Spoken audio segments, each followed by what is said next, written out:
Chapter 187. Old Ma was stunned for a moment and said, "What is it? Tell me in detail."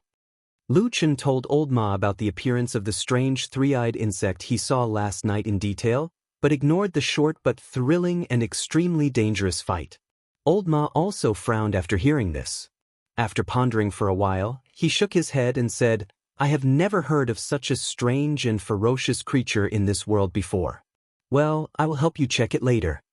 Lu Chen knew that besides being well-informed, Old Ma also had all kinds of connections.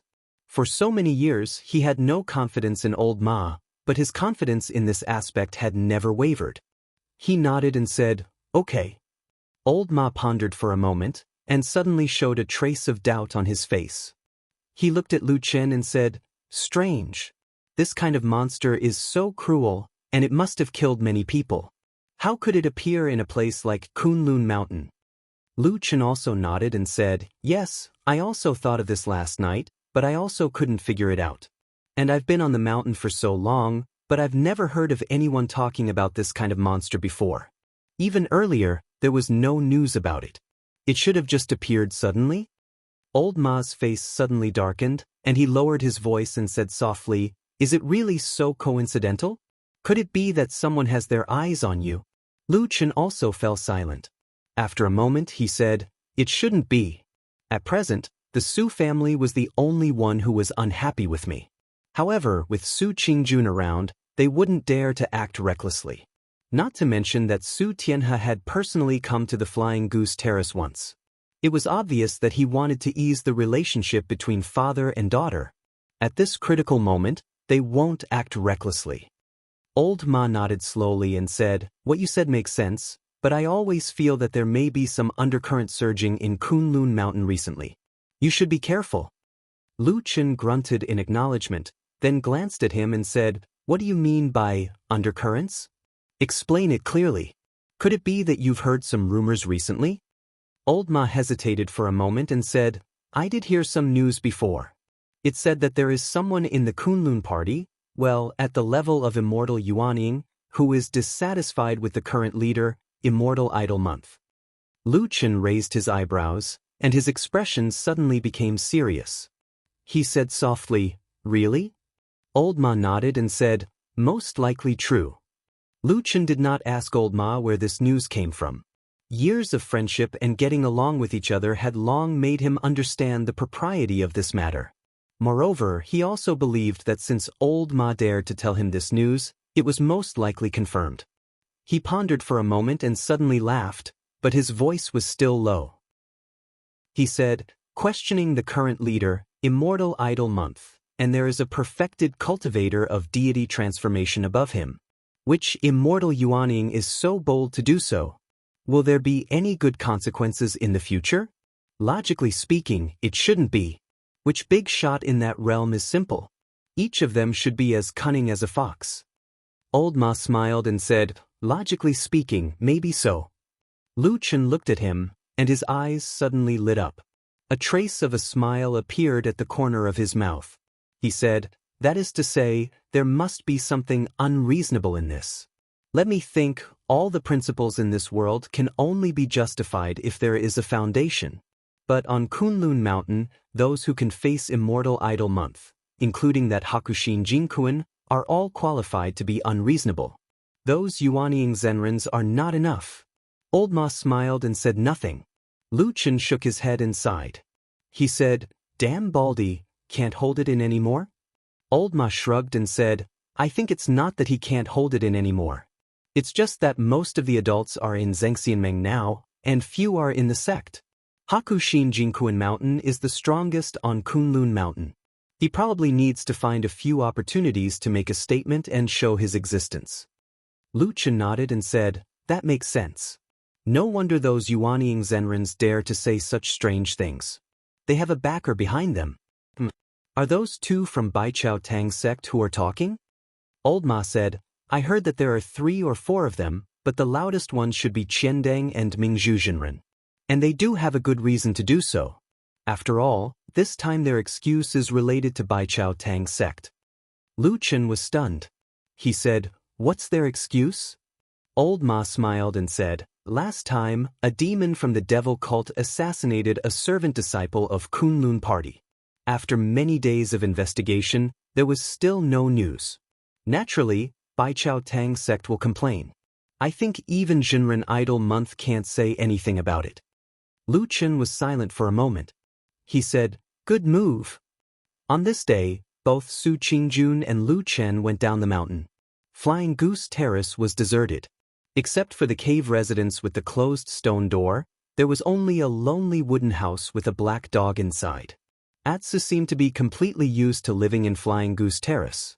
Every day after waking up, it would walk around Flying Goose Terrace like a king inspecting his territory. From time to time, it would find a corner or a tree root to pee. Originally, it would run to the cave residence's stone door to do this, but under Su Qingjuan's strong protest and Lu Chen's scolding, Atsu cleverly avoided that area. But sometimes, when it looked at the stone wall, there was still a hint of regret in its one eye.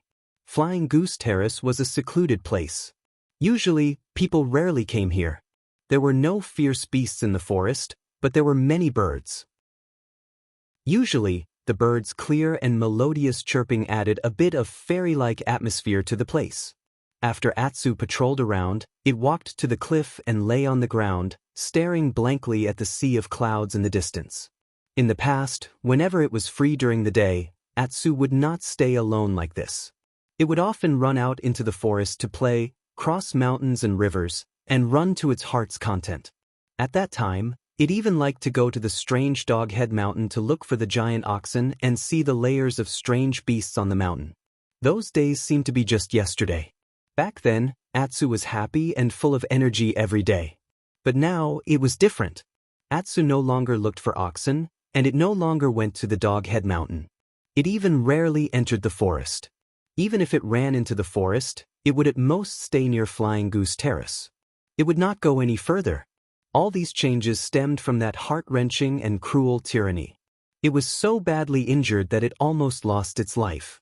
It was so badly injured that it was filled with fear ever since.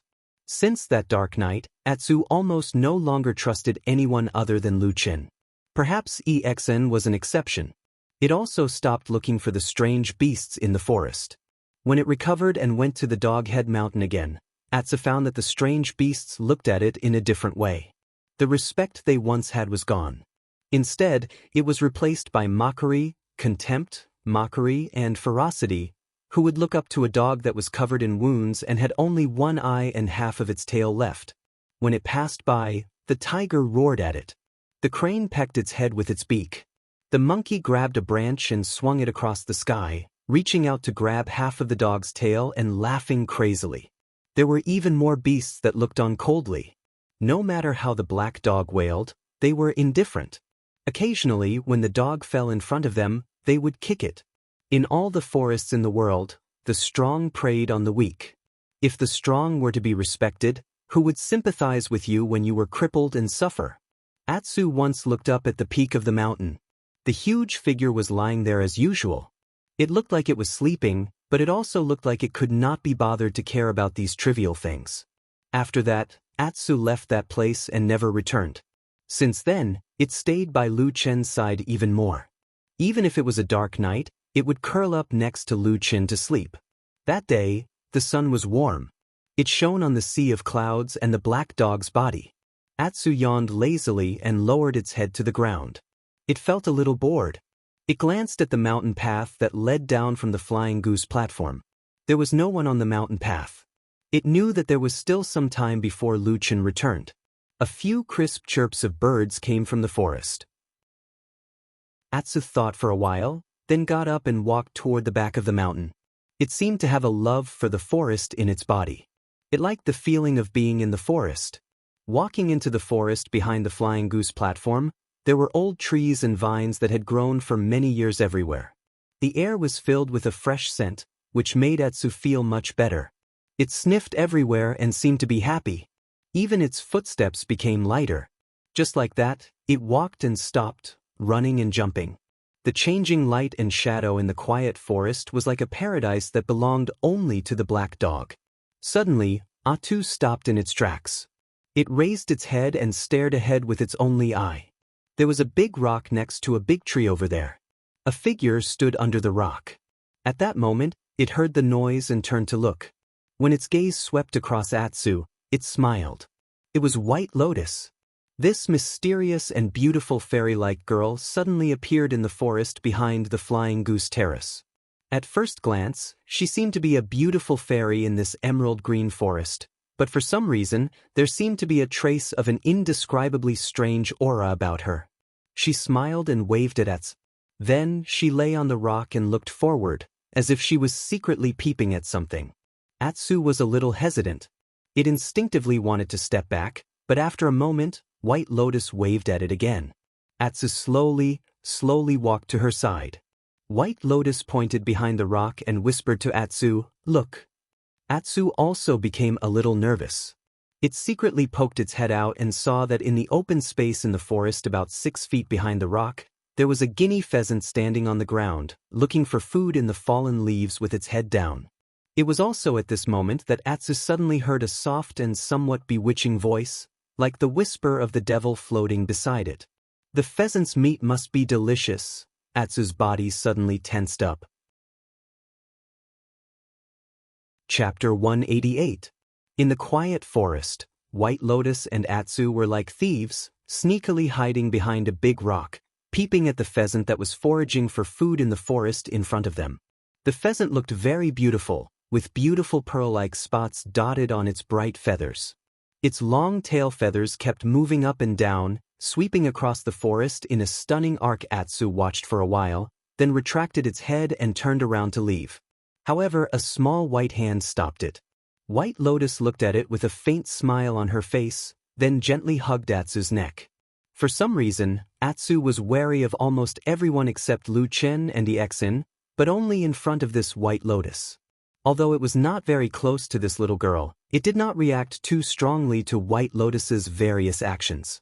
Right now, Atsu was somewhat obediently pulled back by White Lotus. Its only eye was looking at White Lotus's overly beautiful face, and its eyes flashed with a little uneasiness. White Lotus pressed it down and sat behind the rock, ignoring the dirt on the ground. She just smiled, then moved closer to Atsu's ear and whispered, "I think you are a different dog. There are some strange things about you that I have never been able to figure out." Atsu tilted its head and seemed to want to leave again, but it was pulled back by White Lotus. The little girl stared into Atsu's eyes. Although this black dog was ugly and fierce, she did not have the slightest disgust or contempt. In fact, there was a rare trace of gentleness in her eyes. She just smiled and whispered, "You should be more than this, Atsu. I don't know why you don't eat blood and living things." She gently raised her body and glanced at the gap in the rock. After confirming that the pheasant was still behind, she turned around and said to Atsu, "You are the first demonic beast I have seen that survived after suffering from the blood-eating secret method. Do you know what this result means?" She clenched her fist and waved it in front of Atsu, saying, "In those dirty barbarian tribes, demonic beasts like you have another name. Holy beast." White Lotus said with a smile, then gently touched Atsu's head. "Kunwa City, Black Hill Pavilion." Lu Chen stood up and said to Old Ma, "It's getting late. You keep an eye on these things first. Later, we will." Before he finished speaking, Old Ma stretched out his hand and stopped him, saying, "Don't go yet. I still have something to tell you." Lu Chen said, "What is it?" Old Ma said, "I found He Gang." Lu Chen raised his eyebrows. He glanced at Old Ma, then sat down again and said, "Where?" Old Ma said, "In this Kunwa city." Lu Chen smiled and said, "Good. Fatty, your methods are more powerful than I thought." Old Ma said modestly, "You flatter me. This is my job. It's my duty. There's no need to make a fuss about it." Lu Chen snorted and said, "Hypocrite. There really aren't any good fatties these days." Old Ma couldn't take it anymore and said, "How can you be like this? You always become hostile and scold people. Although some people have wronged you, not all fatties are like this. Let me tell you, fatties also have dignity." Old Ma said righteously. "Oh, I'm sorry," Lu Chen said. Old Ma was stunned for a moment. He didn't expect Lu Chen to admit his mistake so straightforwardly. For a moment he felt a bit embarrassed and said with a hollow laugh, it's actually nothing. It's nothing. Lu Chen smiled faintly and looked at Old Ma without saying anything. Old Ma suddenly felt a bit scared when he was looked at like this. He subconsciously took a step back and said, What are you thinking? I'm telling you, don't mess around. Fatties aren't easy to deal with. I'm telling you. Lu Chen walked forward and patted his shoulder. He suddenly sighed and said softly, Old Ma, it's my luck to have you accompany me for more than 10 years. He paused for a moment and then said word by word, Thank you. Old Ma was stunned for a moment and then slightly lowered his head. After a moment he suddenly laughed, but his laughter was a bit hoarse. He scolded with a smile, Thank you my ass. Do you think I really wanted to accompany you? Wasn't it because I had no other choice? I'm telling you, you owe me a lot of favors for more than 10 years. Oh, did I? Lu Chen asked. Nonsense, of course I did. How many times have I helped you? How many times have I saved you? If I exchanged all of that for spirit stones, it would be enough for us to buy a street in Kunwa City. Is it actually so valuable? But why do I feel that even if the two of us added up, we wouldn't be able to exchange for a single shop in Kunwa City? Not to mention an entire street. This isn't important. Old Ma rubbed his head and very calmly threw this awkward question to the back of his mind. Then, it could be seen that his mood suddenly became very good.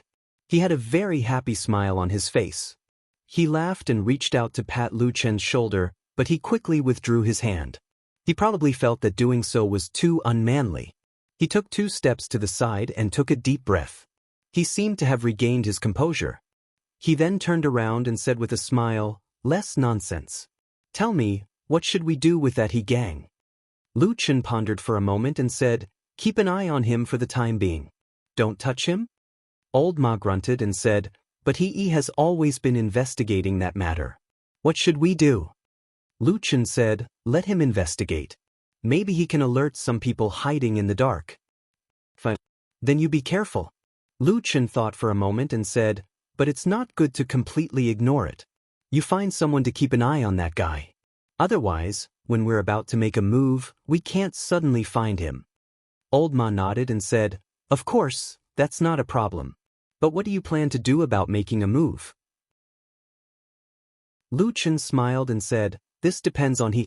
If the time is right, we can use his most valued younger brother to force him. Presumably, he will also do something unexpected. Old Ma glanced at him and nodded in agreement. Lu Chen was silent for a moment. Then he suddenly smiled bitterly and said, What I said? Am I born to be an evil person? Old Ma comforted him. How can there be so much right and wrong? Our hands have been stained with a lot of blood, but I always feel that what we've done all these years is always right. Lu Chen stared into Old Ma's eyes and said, Is that what you think? Old Ma nodded and said frankly, Yes, that's what I think. I feel that the two of us, as well as the Supreme, have never done anything wrong. Lu Chen took a deep breath and nodded, You're right.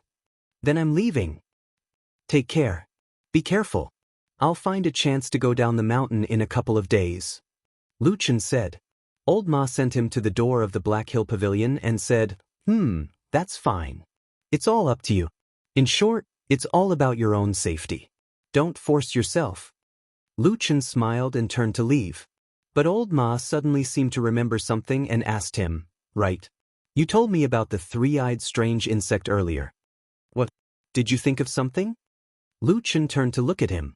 Old Ma shook his head and said, That's not it. I'm just a little curious. If that strange insect was as fierce and gluttonous as you said, there would have been a fierce battle when it met you that night? He looked at Lu Chen and asked, What was the result of the battle?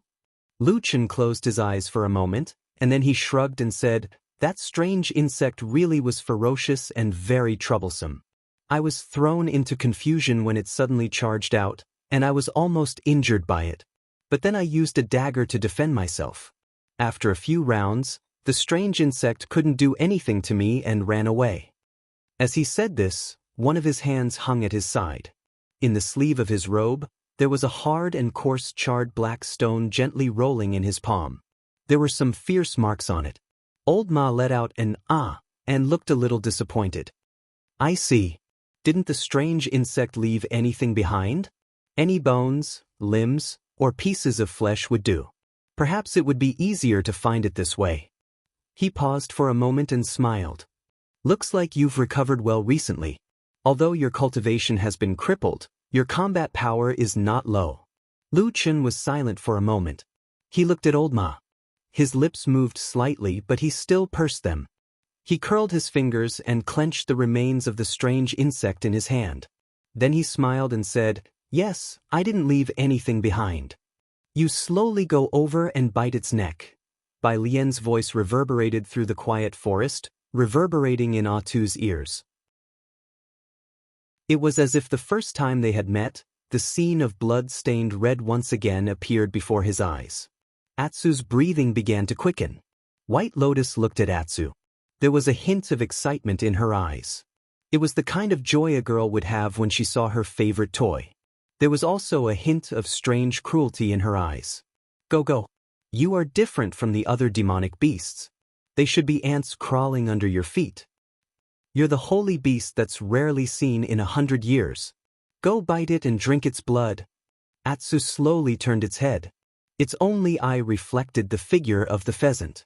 There was a touch of blood, but it seemed to be struggling. After killing and drinking blood, you'll be completely different, Atsu. White Lotus gently squatted beside the black dog and stroked its head. Her face was like a fairy, but her voice was like a demon from hell. It was light and full of bewitchment. Go. After you start killing, the power of the blood-feeding secret method will grow in your body. You'll become a more powerful existence than any other monster. Atsu suddenly raised its head and looked in front. At that moment, no one knew whether the crippled black dog understood the meaning of those words. However, its eyes had already turned completely red. Blood red.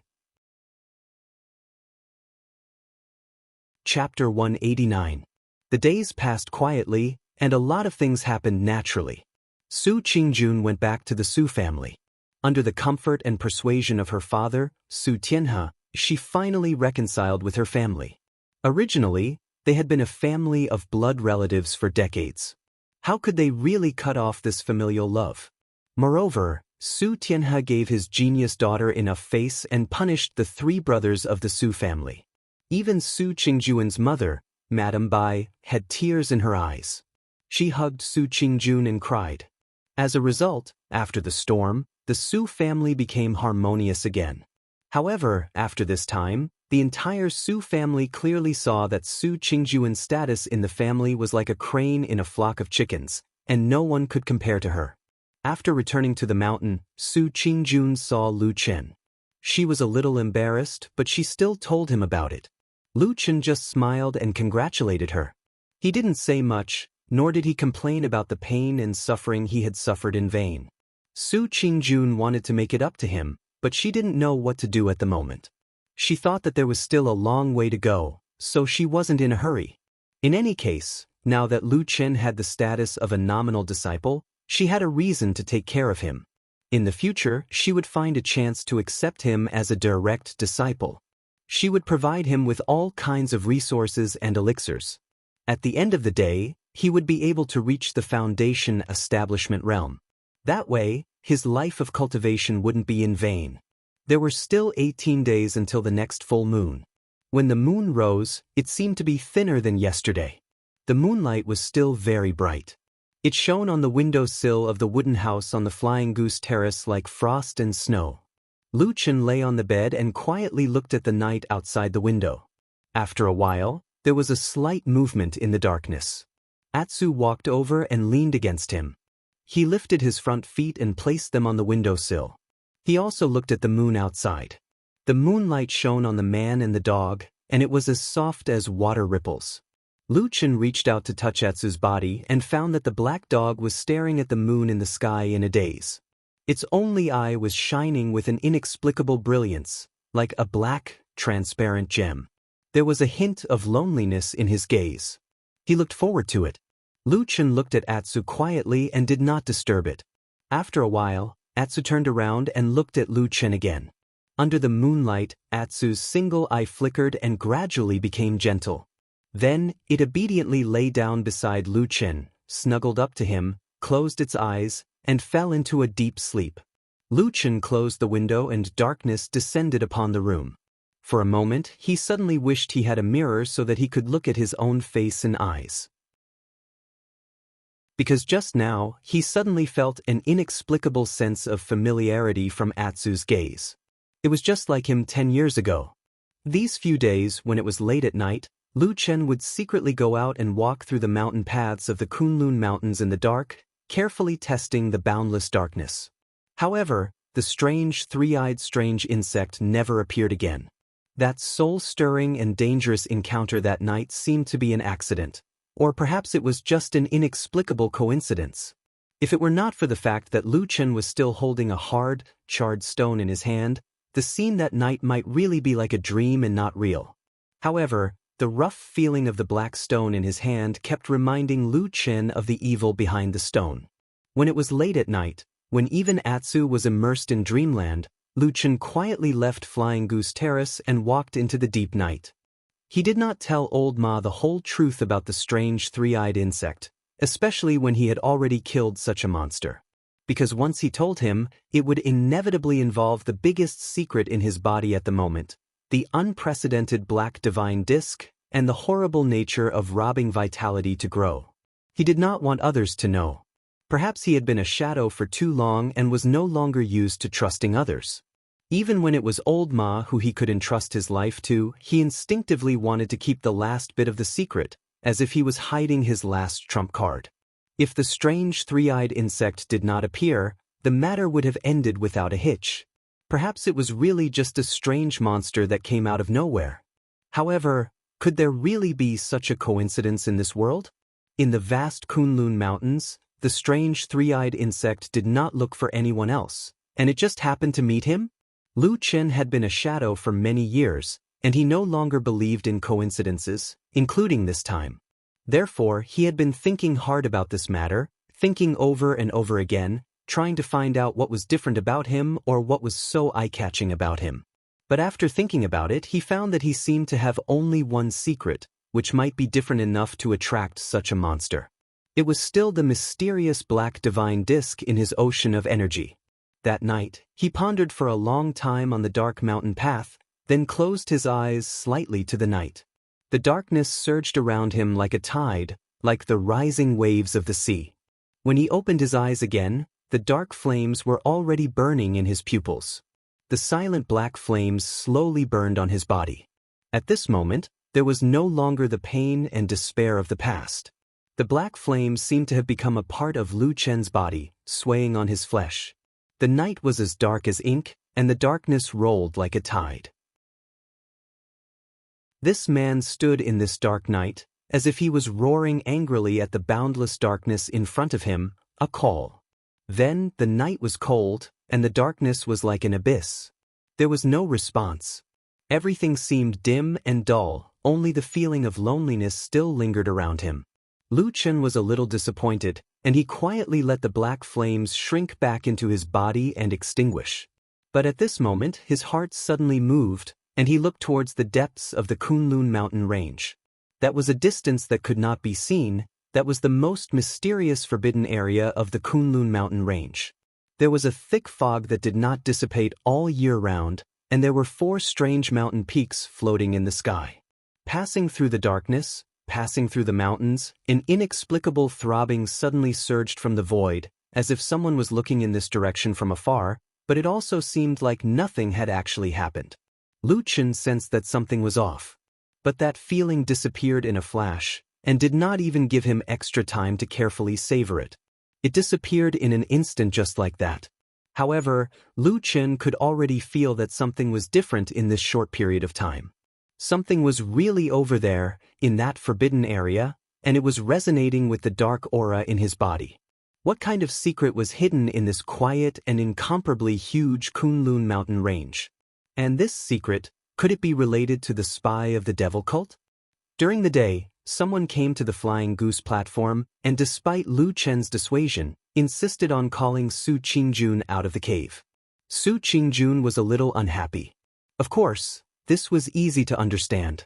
But very soon, the news brought by this person made Lu Chen and Su Qingjun a little startled. The case of Xianxia's murder, which had caused a sensation for a while but soon died down, suddenly stirred up waves after dragging on for such a long time. He, who was entrusted by the sect masters to investigate this matter, was under great pressure, but still insisted on investigating to the end. Finally, he found something and began to take action. However, the first person he attacked still surprised most of the people.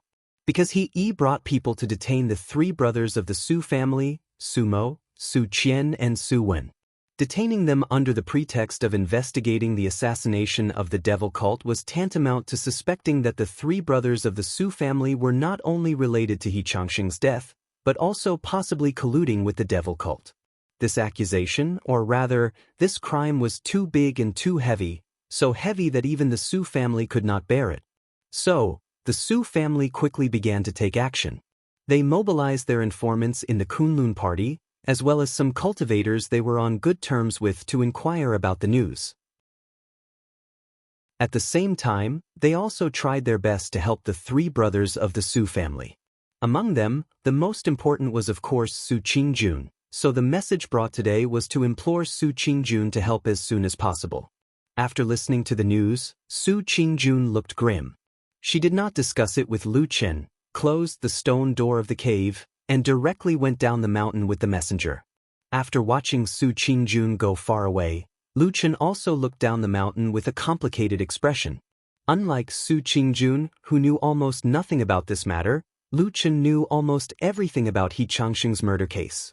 In this world, who knew the most about a murder case? It must be the murder.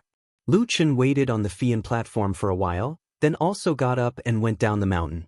When the Fian platform quieted down, and there was only one dog left, Atsu looked a little anxious and irritated. It looked at the forest in the back of the mountain again and again. After a while, it slowly got up and walked in. There was a faint light in the forest, and Atsu could see its surroundings very clearly.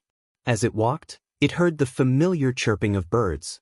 However, that day, Atsu did not meet White Lotus again. In fact, after meeting White Lotus that day, Atsu did not see her again. The little girl, who was only a little over 10 years old, seemed to be busier than most adults. Not seeing White Lotus, Atsu did not seem surprised, and even looked a little more relaxed. But soon, its body tensed up again, because it saw a little bird suddenly fly to the ground in front of the forest, using its beak to search for food in the thick layer of leaves. Almost without any hesitation, Atsu slowly approached it. Its figure and movements were almost silent, as if it was born to do so. Like a genius hunter, it slowly approached the bird. Suddenly, the black dog pounced on the bird, and before it could startle it, it bit its wing. Chapter 190. He Yi's sudden action seemed tough and abrupt, and his target was the Su family, a well-known aristocratic family in Kunwa City. Therefore, it was hard for people not to think of what happened to his younger brother, He Gang, some time ago. Revenge in public? Or was he deliberately framing others? All kinds of guesses and rumors quickly spread, but after Su Qingjun went down the mountain and met her father, she learned about it through her trusted subordinates in the sect, so she had a general idea of what was going on. First of all, he did take people to detain Sumo and the other two brothers of the Su family, but he only detained them temporarily. He didn't convict them, nor did he interrogate them by torture. In the words of the other side, he just asked them some questions. There was, of course, a world of difference between questioning and convicting them. Although the Su family was still indignant, they calmed down a little. As for why he didn't find anyone else but the Su family, the other side also gave a very powerful reason that made the Su family speechless. Before Xianxia's accident, the three brothers of the Su family had ganged up on and humiliated Xianxia in the fragrance garden. To put it bluntly, they beat him up and threatened him. Then, a few days later, Xianxia died. If this was not a big suspicion, then no one was more suspicious. When Su Tianhao and the others learned about this, they were also speechless for a long time. But after all, he was a blood relative of the Su family, so they couldn't really give up.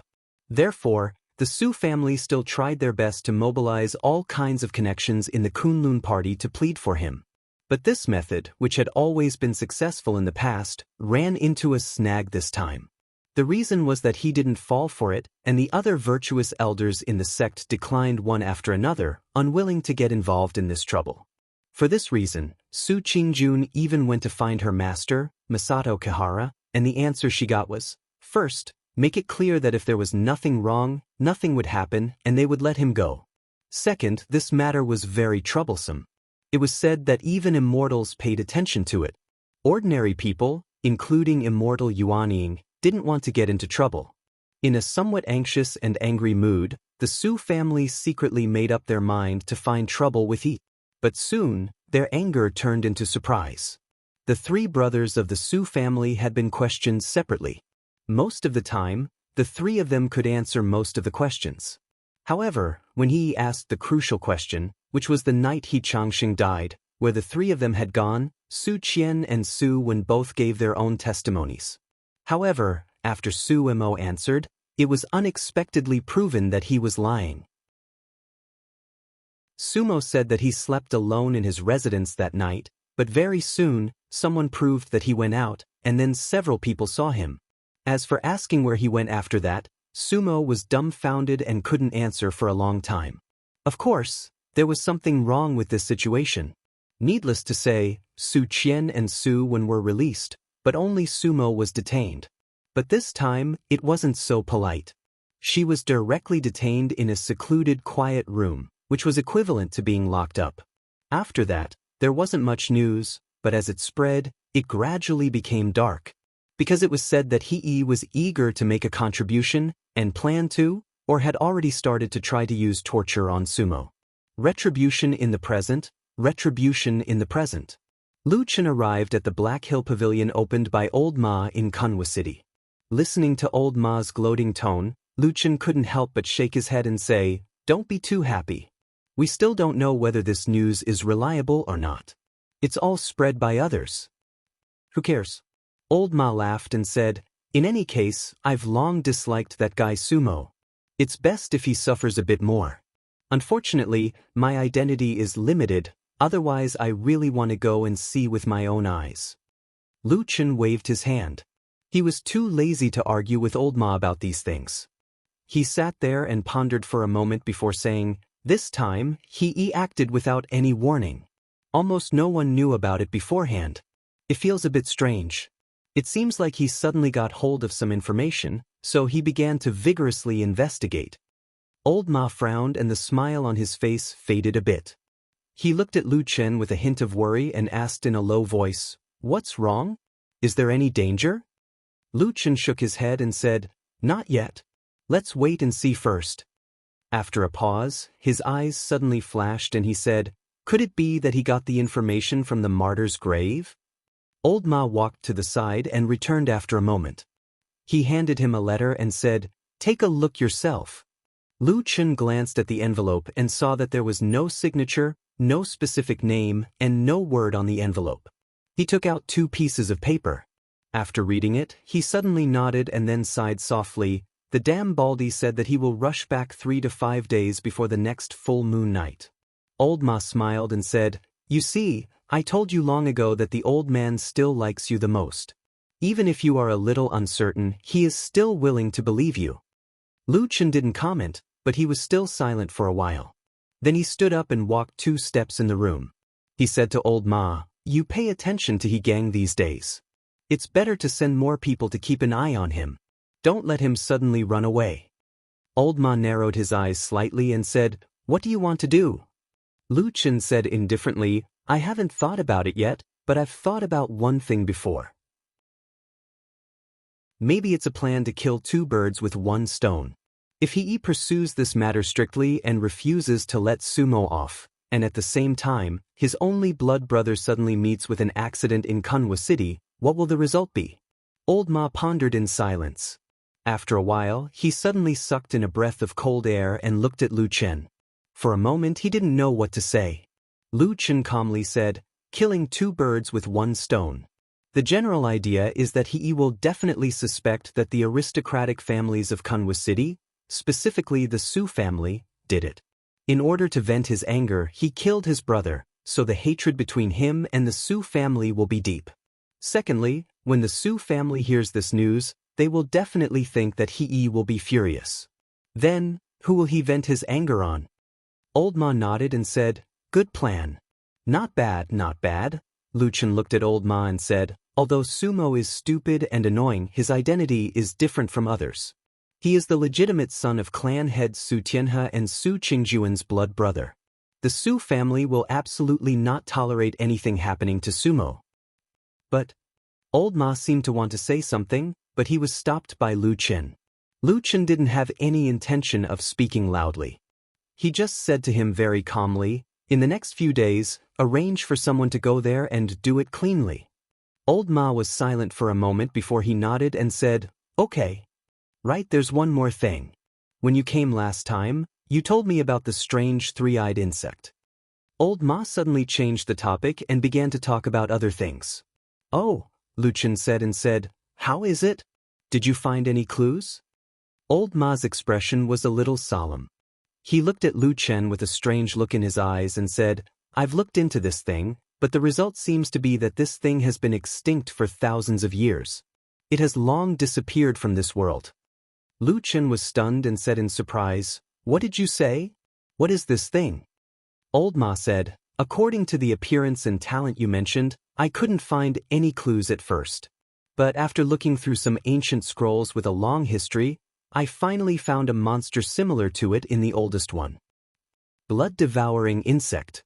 That's the name." Old Ma said, "Blood-devouring insect?" Luchin frowned and thought for a moment. He said, "I don't think I have heard of it." "It's normal that you haven't heard of it. Even for me, this is the first time I have heard of such a monster. When I went to the Library of Ancient Scrolls and saw the blood-devouring insect, I was really worried about you." Luchin said, "Why do you say so?" Old Ma didn't answer and asked, "Do you still remember the legend of the two founders of the Kunlun party occupying the spirited mountain of Kunlun and establishing the sect?" "I remember." The senior brothers and sisters in the Kunlun party had told this story countless times, but there were always people who forgot it. Old Ma nodded and said, "It is related to that. Legend had it that when the two ancestors, Kun Yuanzi and Tai Luo, established their sects, they used their great magic power to drive all the animals down the mountain. As a result, all kinds of demon beasts ran amok and created a foul atmosphere. But it doesn't matter. It is said that there was a sign in the sky that the divine dragon came to the world and passed down the orthodoxy for thousands of years. But at the same time, evil spirits appeared in the mountain and countless monsters attacked the living creatures. There is a monster called blood-devouring insect." Luchin frowned and asked, "Since this thing is so terrible, why didn't the Kunlun party know about it?" "That's because this thing was completely wiped out 3,000 or 4,000 years ago." Old Ma smiled bitterly and then said in a low voice, "That's why I said that you really seem to have met a ghost this time. Something that hasn't been seen for thousands of years came to trouble you as soon as it came out." Luchin shook his head and said, "According to what you said, these blood-devouring insects should have been extinct for thousands of years? Back then, it appeared with the evil spirits that were born in the Kunlun Mountains and harmed the world. At least that's what the book said." Old Ma shrugged and said, "I don't know what happened thousands of years ago." Luchin slowly stood up and whispered, "It seems that there are a lot of strange things in that forbidden area." "What did you say?" Old Ma asked him. Luchin shook his head and then said to him, "Now there are more things on the Kunlun mountain. I may not be able to come down at any time these days. Gang, you can keep an eye on him. If you see any great opportunity, you can send him off yourself. I'd like to see if Yi's affection for his brother will be so desperate that he will completely fight with the Su family. At that time, if he recklessly acts recklessly and things become more and more chaotic, maybe the traitor will also reveal a little." He stood up and smiled at Old Ma. Then he put his hand in his sleeve and touched the scorched stone, a blood-devouring insect that had been completely burned to ashes. Chapter 191. There were still 16 days until the next full moon night. The Su family worked hard in the sect, hoping to rescue Sumo. Because no matter what, they didn't believe that Sumo, who had been pampered and spoiled since she was a child, would have any relations with the cruel and vicious evildoers of the devil cult. In fact, it wasn't just the Su family who thought so. Most of the people from influential clans in Kunwa City also had similar views. Therefore, the rumor that Hee suddenly found trouble with the Su family was to vent his anger for the matter with Hegang a while ago naturally spread. This kind of rumor was very damaging and often made people unable to advance or retreat, making them very depressed. But this time, he seemed to be determined to go through with it to the end. From beginning to end, he remained indifferent to the pressure from the outside world. Despite the pressure from the Su family, he still hadn't released Sumo. The activities of the Su family in the sect also encountered unexpected resistance. Almost all the Taoist masters in the Yuanying realm and above refused or declined the requests to intercede on their behalf, including Su Qingjuan's Shifu, Misato Kihara. This deadlock lasted for a day or two, and the atmosphere in the Kunlun party suddenly changed. Many of the originally indignant and seemingly very angry clans suddenly became silent. They were all old foxes who had mingled in the mountains of Kunlun for several hundred years, who didn't know how to listen to the wind and who didn't know how to steer according to the wind. Although Su Qingjun quarreled with Sumo and the others a while ago and even taught them a lesson, causing her and her family to be in a cold war for a while, no matter what was said, Sumo was still her blood-related younger brother. But no matter what, Su Mo was still her blood-related younger brother, and her parents were worried sick. She couldn't stay out of it, so she went to plead with her master, Master Muyuan. The whole Kunlun party knew Misato Kihara's love for Su Qingjun, but on that day, he still shook his head and refused Su Qingjun. Su Qingjun was puzzled. Misato Kihara sighed. Seeing that there was no one around, she said to her softly, "Now is not like before.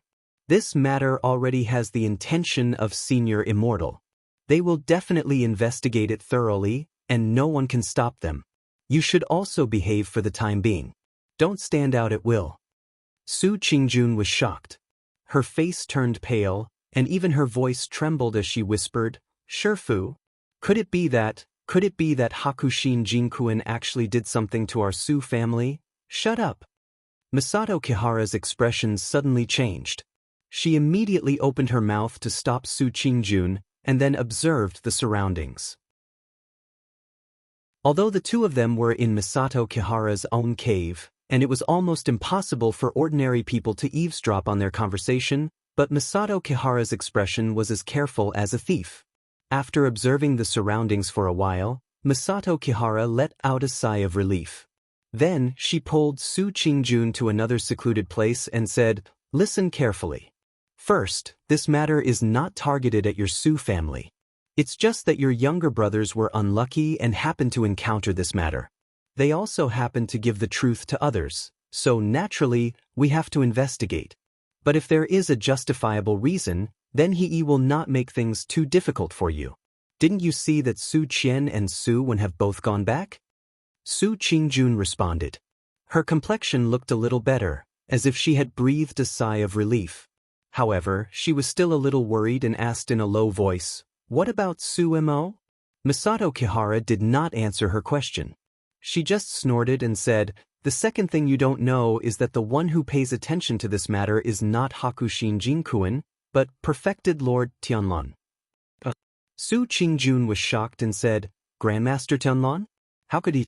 Misato Kihara said with a sullen face, "Although Martial Uncle Tianlong is not often in Kunlun Mountain, he is after all one of the two supreme perfected gods of Huashan realm in our sect.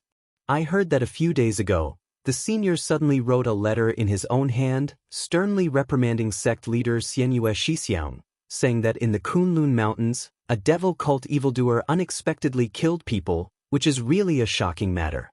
Moreover, after many days of investigation, there is still no progress, which is even more incompetent."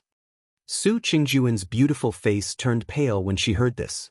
Although she had not yet reached the highest level in the cultivation world like Zhenren Yuaning, she had been influenced by aristocratic families since she was a child, and because of her outstanding talent, she had followed Misato Kihara for a long time, so she still knew some of the changes in the sect. At this moment, she subconsciously covered her mouth with her hand and said in surprise, "Grandmaster Don, how could he speak to immortal sect leader like this?" Masato Kihara smiled and said, "He is a perfected god of Huashan realm, and also the martial uncle of Idle Month. Of course he is qualified. Didn't you see that although Idle Month was unhappy at that time, he still gritted his teeth and endured it?" Su Qingjun was a smart person, and she quickly thought of another matter. She whispered, "Then Grandmaster Baichen," Masato Kihara said lightly, "in this kind of matter, it is impossible for Martial Uncle Baichen to come forward and say anything." Su Qingjun nodded, but there was still a worried look on her face. Masato Kihara glanced at her, sighed, and said, "Qing, you know that our Tieji is weak. Now there are undercurrents in the sect, and the open and secret struggles are all on the Kuanji side. Not to mention other things, just the two perfected gods, who are in the open and in the dark, are not people we dare to get involved in at all. Otherwise, if those two get angry, the consequences will be unimaginable." Su Qingjun nodded silently and didn't say anything else. Masato Kihara thought for a moment and comforted her, "But in my opinion, if your brother really didn't do anything, he will suffer a little at most. It shouldn't be a big deal." Su Qingjun suddenly raised her head and said, "Master, is that true?" Masato Kihara smiled and said, "Now that perfected god Tianlan has suddenly come forward to put pressure, even sect Master Idle Month Martial Uncle can't take it, let alone he, a little disciple. Therefore, they must give an explanation. Under such circumstances, they won't easily let off anyone who is even slightly suspicious, but they probably won't deliberately make a confession through torture. How can they fake it in front of a perfected god?" So, he patted Su Qingjuan's shoulder and said gently, "Go back and tell the head of the Su family and the other family members that they have to temporarily endure it. It will be better after this period of time. Our Kunlun party is a famous sect with 5,000 years of history.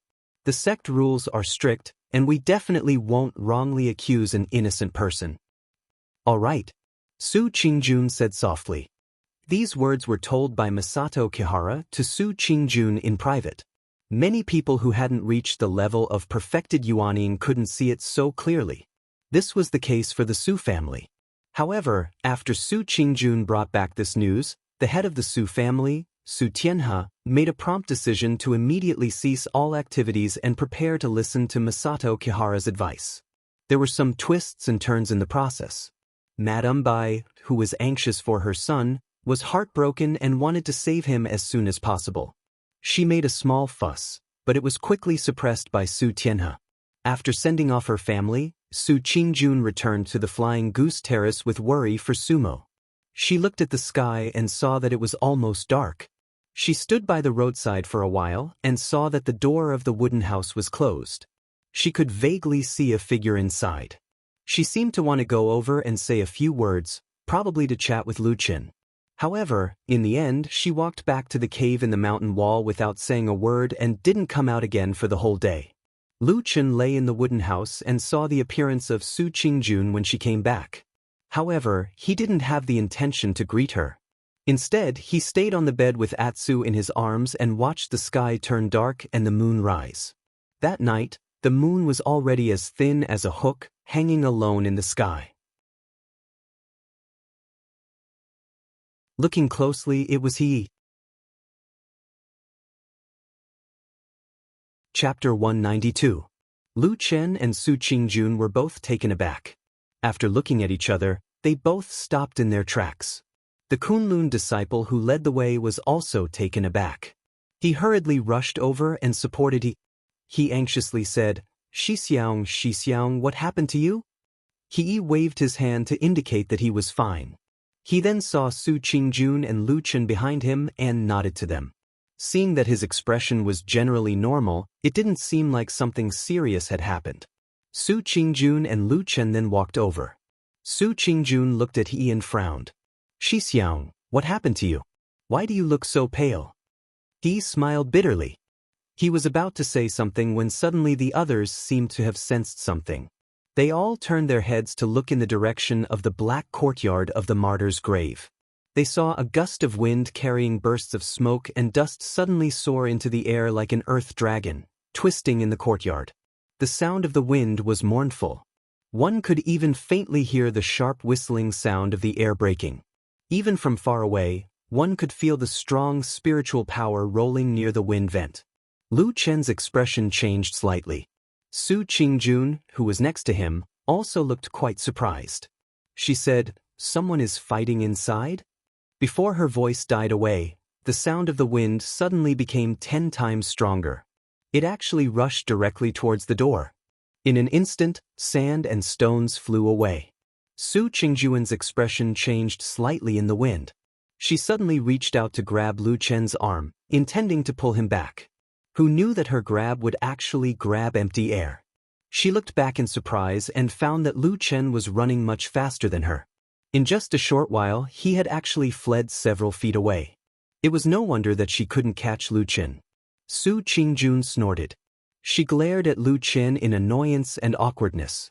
She followed him and mumbled, "His cultivation is not high, but he runs fast."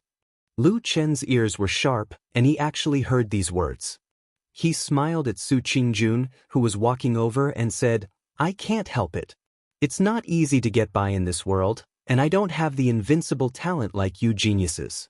Any one of you is enough to annoy us, the janitor disciples. So, you can do anything in cultivation, but you can't slack off in escaping." Talk too much. Su Qingjun first smiled, then scolded him. On the other side, he took in the two's conversation and expressions. He seemed to be deep in thought, but his expression didn't change much. After a while, the wind gradually weakened, and the earth dragon in the air seemed to be affected by some powerful force. It twisted more and more, and then suddenly broke in the middle and fell to the ground. Then the wind stopped. A person walked out from the black courtyard, and it was Dongfang Tao. The darkness rolled and rolled behind him, and one could vaguely see another withered and skinny figure. It was the corpse watcher, but he clearly didn't have much interest in the people outside the cemetery. Since this figure had appeared, the people who seemed to have been in a fierce battle just now were naturally Dongfang Tao and the corpse watcher. This discovery shocked Lu Chen and Su Qingjun. It should be known that Dongfang Tao had broken through to the Yuanying realm and could be considered as another powerful figure in the Kunlun party. But the most surprising thing was the corpse watcher. Although he looked ugly and skinny, like a lonely old man, or like an old man who had been decaying for many years, from the situation just now, this corpse watcher must have used all kinds of strange secret techniques. Compared to a true Yuanying realm master, he did not seem to be at a disadvantage. Of course, why these two people fought, and why they suddenly stopped, was not something Lu Chen and Su Qingjun could guess. Dongfang Tao said something to the corpse watcher, and it seemed that he was a little angry. The corpse watcher also responded with a few words, and it gave off a somewhat strange feeling, which immediately made Dongfang Tao angry again. But even so, in the end, Dongfang Tao actually suppressed his anger and left the back of the dark mountain peak. On Dongfang Tao's way out, He, Su Qingjun, and Lu Chen all lowered their heads and bowed to him. Dongfang Tao did not pay much attention to these young people, and at most nodded at He as a sign of respect. Watching Dongfang Tao swagger off, Lu Chen and Su Qingjun finally reached the edge of the doorway. He was one step ahead of them and rushed into the courtyard first. He looked at the corpse watcher and said, "Senior, look, you guys do what you need to do, don't mind me." The corpse watcher said coldly, then turned around and walked into the darkness, looking completely different from usual. He let out a long sigh and turned to greet Su Qingjun before chatting idly. Lu Chen listened on the side, as if he did not exist. After some hypocritical pleasantries, Su Qingjun asked "Senior brother He, why did you call us over?" He waved his hand and said, "It's not a big deal. It's just that Xianxia's death was very tragic and some higher-ups in the sect couldn't stand it, so they gave the order to thoroughly investigate the matter." He paused for a moment, and his smile was a little modest, but also a little depressed, so much so that no one could tell what he was thinking in his heart. "It just so happens that the two of you were in the flowing fragrance garden that day, and were also there when the quarrel happened." Lu Chen and Su Qingjuan's faces suddenly darkened, and Su Qingjun said to He with a dark face, "Senior brother He, you called us over without any evidence. I'm afraid it's a little too much." He's expression did not change, and he said indifferently, "If the two of you have any opinions about me, you can go directly to sect leader Idle Month to complain. Once there's an order, I will naturally stop." This order would not be obtained, and Su Qingjuan's heart was as clear as a mirror. She took a deep breath and said, "If that's the case, if there's anything, senior brother He, you can ask. But before that, I want to go see my good-for-nothing brother. Is that okay?" "I'm afraid that's not very convenient." He directly refused, and then said to Su Qingjun with great respect, "Su Junior sister actually don't have to worry too much. We still have some questions to ask other than Master Su, to see if they are in cahoots with the evildoers of the evil faction." Su Qingjun snorted and said, "Anyway you called us over, are you suspecting our identities?" "That won't be the case." He smiled and said, "Even if I suspect anyone, I won't suspect you. But what needs to be done still needs to be done. In view of the fact that there are many evil faction spies in the cultivation world, it's really hard to guard against them. I was a little rude to the two of you, please forgive me." Immediately after, he did not say any more superfluous words, and directly started to interrogate them, and in the middle of it he even separated the two of them for a period of time. He did not ask many things, but the consecutive questions were somewhat difficult to answer, among which the most crucial one was the night He Changxing died. Where was the person being interrogated? Originally, 3 members of the Su family were arrested, but after Su Wen and Su Qian explained where they went that day, they were released. Instead, Sumo, who had been hemming and hawing and refused to clearly state where she was that night, was directly detained. He seemed to really do what he said, and did not make things difficult for Su Qingjun, but when facing Lu Chen he seemed to show another side. He started to interrogate Lu Chen where he was that night. Would there be anyone who could prove it? Lu Chen thought for a while, and realized that he would always be alone, unable to prove others, and unable to prove himself. He immediately became hostile and announced to Su Qingjun, "I'm going to keep this person for now and interrogate him." Su Qingjun argued with reason, and was unwilling to let Lu Chen stay, but he refused to let him go, and only said that he would not harm Lu Chen, but he really wanted to interrogate him. Until now, Sumo had not finished asking, so she did not let him go. Of course, Lu Chen was also unwilling to stay, but seeing that he was determined, he gave Su Qingjun a look, signaling her to calm down. With the advice from her master, Masato Kihara, Su Qingjun knew the vast and profound background behind this matter, and naturally felt a bit of respect. And Lu Chen was often away, who would really care about this? And the real reason why Lu Chen agreed to stay was actually because he was curious about this grave, the mysterious corpse watcher, and those dead people. He brought everyone to this gloomy grave for interrogation, and whether there were other hidden motives. Lu Chen suddenly wanted to see the face of the person who had been caught and refused to let go. In the end, the two of them came together, but left alone. This scene made Su Qingjun feel a bit uncomfortable, and the gaze she stared at he was particularly unfriendly. He smiled bitterly, and did not explain much, and sent Su Qingjun away. In fact, if it was possible, he also wanted Su Qingjun to stay, but in this way, most people on Tai Ji's side would speak up, and the Su family would be completely enraged, and they might do anything. That kind of chaos was not what he wanted, nor was it what Immortal Idol Month and his master, Dukan Jinren, wanted. Lu Chen was brought to a dark room.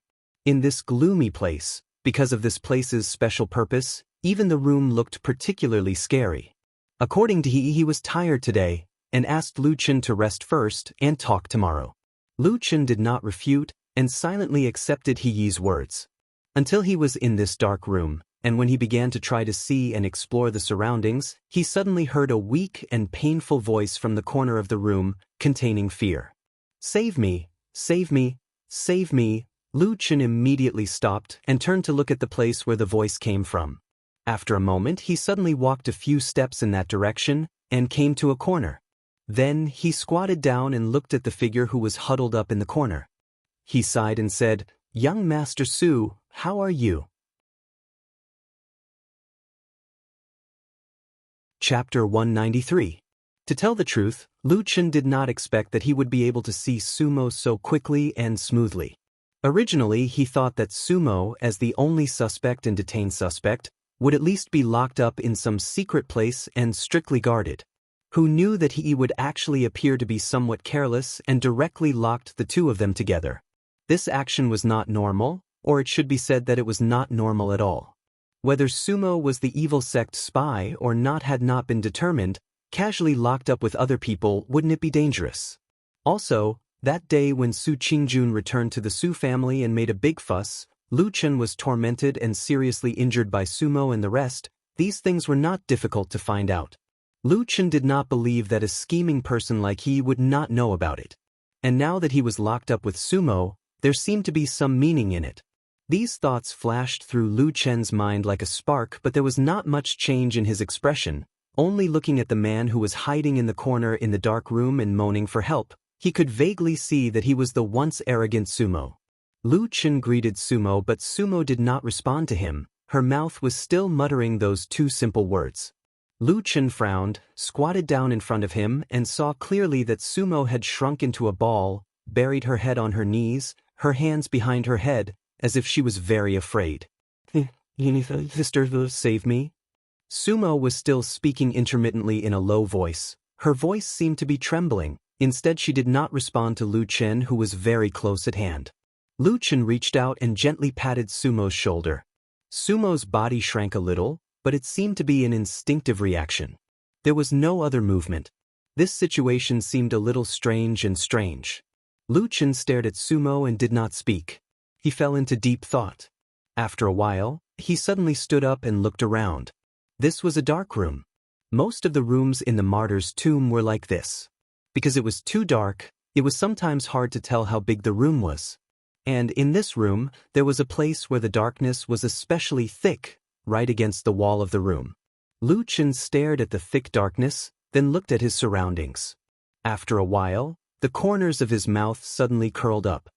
He sneered, and there seemed to be a hint of ridicule in his smile. By the time Su Qingjun returned to Flying Goose Terrace alone, the sky had already darkened.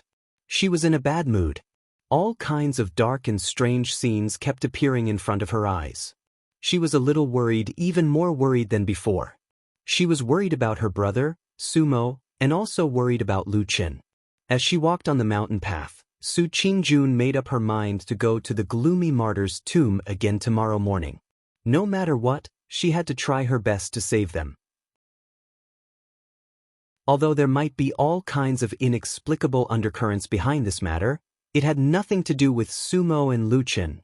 When she walked up to Flying Goose Terrace, her body suddenly paused. In the cold night, she saw a black dog squatting alone in front of the wooden house, looking at the mountain path here. After a while, Atsu got up and slowly walked over. When it came to Su Qingjun's side, it first looked behind her. When it found that there was no one there, Atsu raised its head to look at Su Qingjun and softly barked. Su Qingjun did not have much contact with this black dog. Because Lu Chen insisted on bringing Atsu with him, she did not mind and let Atsu live on Flying Goose Terrace, and they only met a few times. But tonight, she felt that Atsu seemed to be a little different from usual, but she could not tell what was different. Perhaps it was because they had too little contact. Su Qingjun sighed and said to Atsu, "Are you waiting for Lu Chen, Atsu?" Atsu looked at her and wagged its tail. Because it was injured, it only had one eye and half of its tail left. When it wagged its tail, it looked a little funny. Looking at its one eye and the remaining scars on its face, it gave people a sense of tragedy.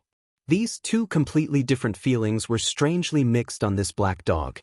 Su Qingjun felt a little apologetic in her heart, but then she felt a little funny.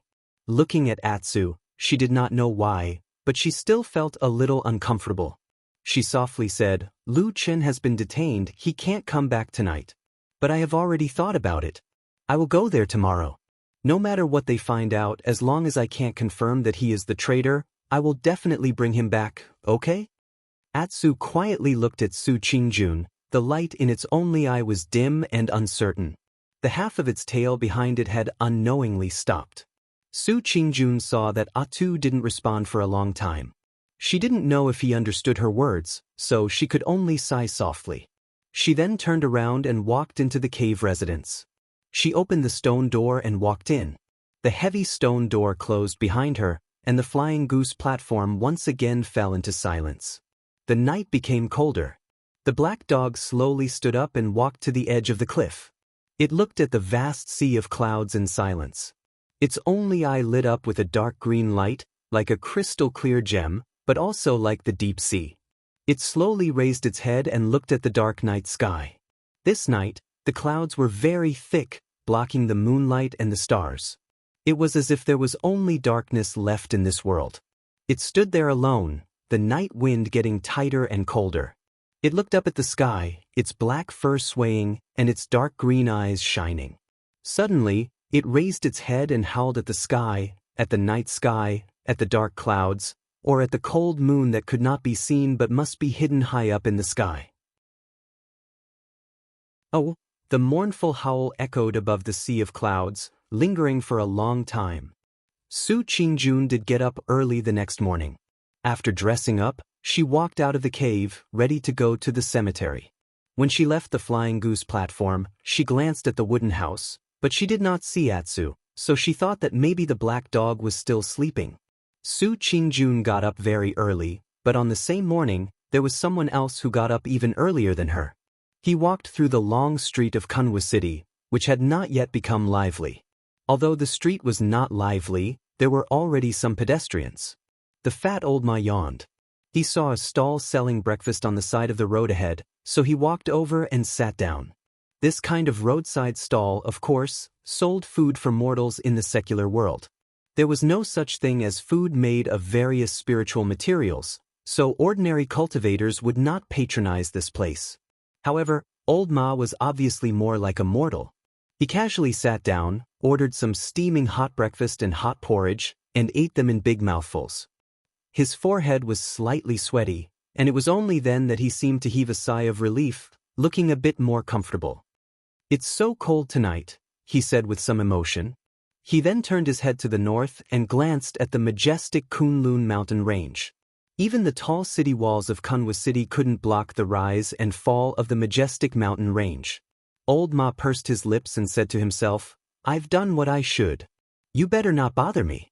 Let's see what you do next." He was in a daze for a while, then he called the stall owner to pay the bill. The stall owner was an old man, so he came over to settle the bill. When he turned around to leave, he suddenly saw old Ma's hand, so he reminded old Ma, "Sir, your hand is bleeding."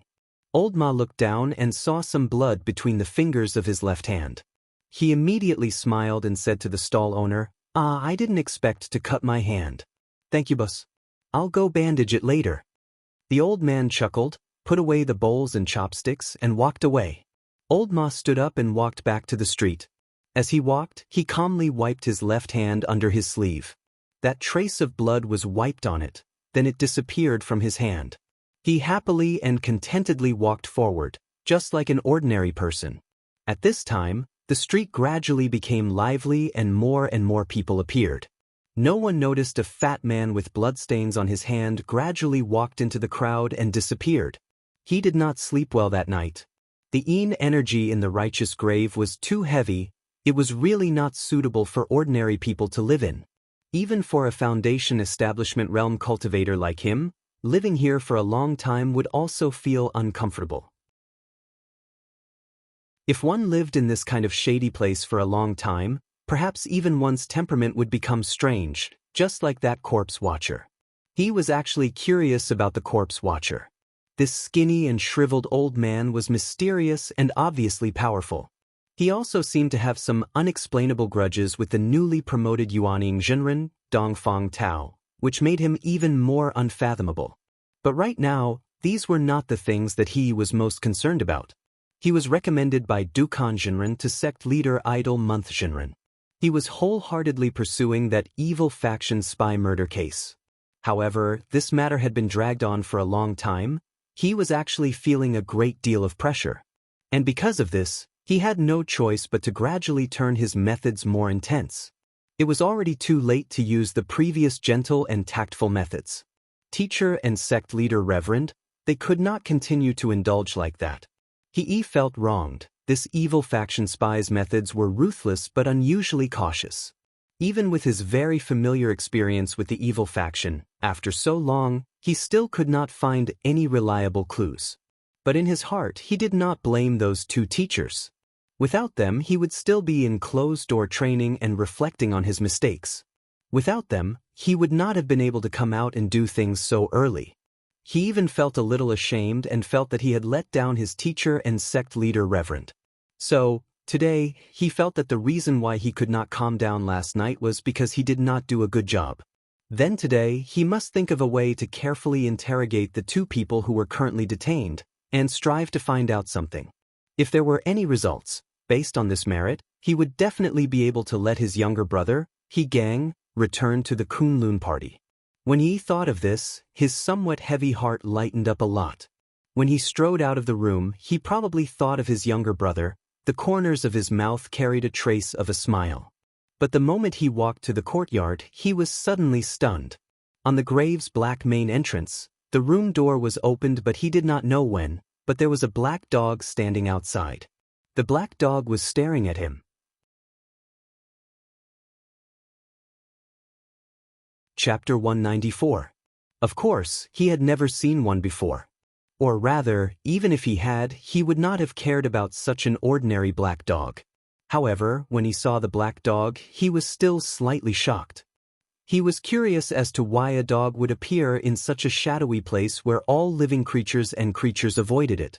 He was also surprised at the mutilations and scars on the black dog's body. This was a dog that had clearly been severely injured. Not only was it covered in scars, its one eye and half a tail made it even uglier and more frightening. He was also a normal person. When he first saw the black dog, he frowned and his eyes were filled with disgust. However, very soon He's gaze changed slightly and his expression softened. This change was not because he had suddenly become kind and compassionate, but because he had suddenly thought of his younger brother, Xianxia. Because he had been surrounded by a pack of black jackals in the disorientated lands, Xianxia had been severely injured and disfigured.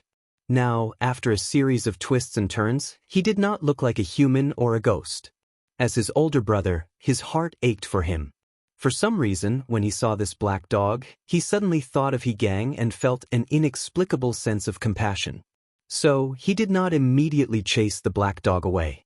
Instead, he stood and watched for a while before walking over. The black dog looked at his figure in silence and did not move. It did not retreat, nor did it hide.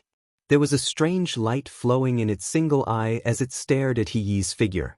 He walked to the door and glanced at the black dog, then looked outside the door to confirm that there was no one outside. It seemed that no one had deliberately brought this dog here. However, this made it even more strange. After staying in the righteous grave for several days, he had long noticed that the yin qi in this place was extremely strong. It was the enemy of almost all living creatures. In this righteous grave, there was not even a mouse or a cockroach, let alone wild beasts or birds. Could it be that because this dog was black, it was not afraid of this pitch-black righteous grave? This ridiculous thought flashed through He's mind. Even he himself felt bored, but he still had a good impression of this black dog. He waved his hand at the black dog and said, "This is not a place for you. Leave quickly." As he spoke, he made a gesture to drive it away. The black dog took 2 steps back.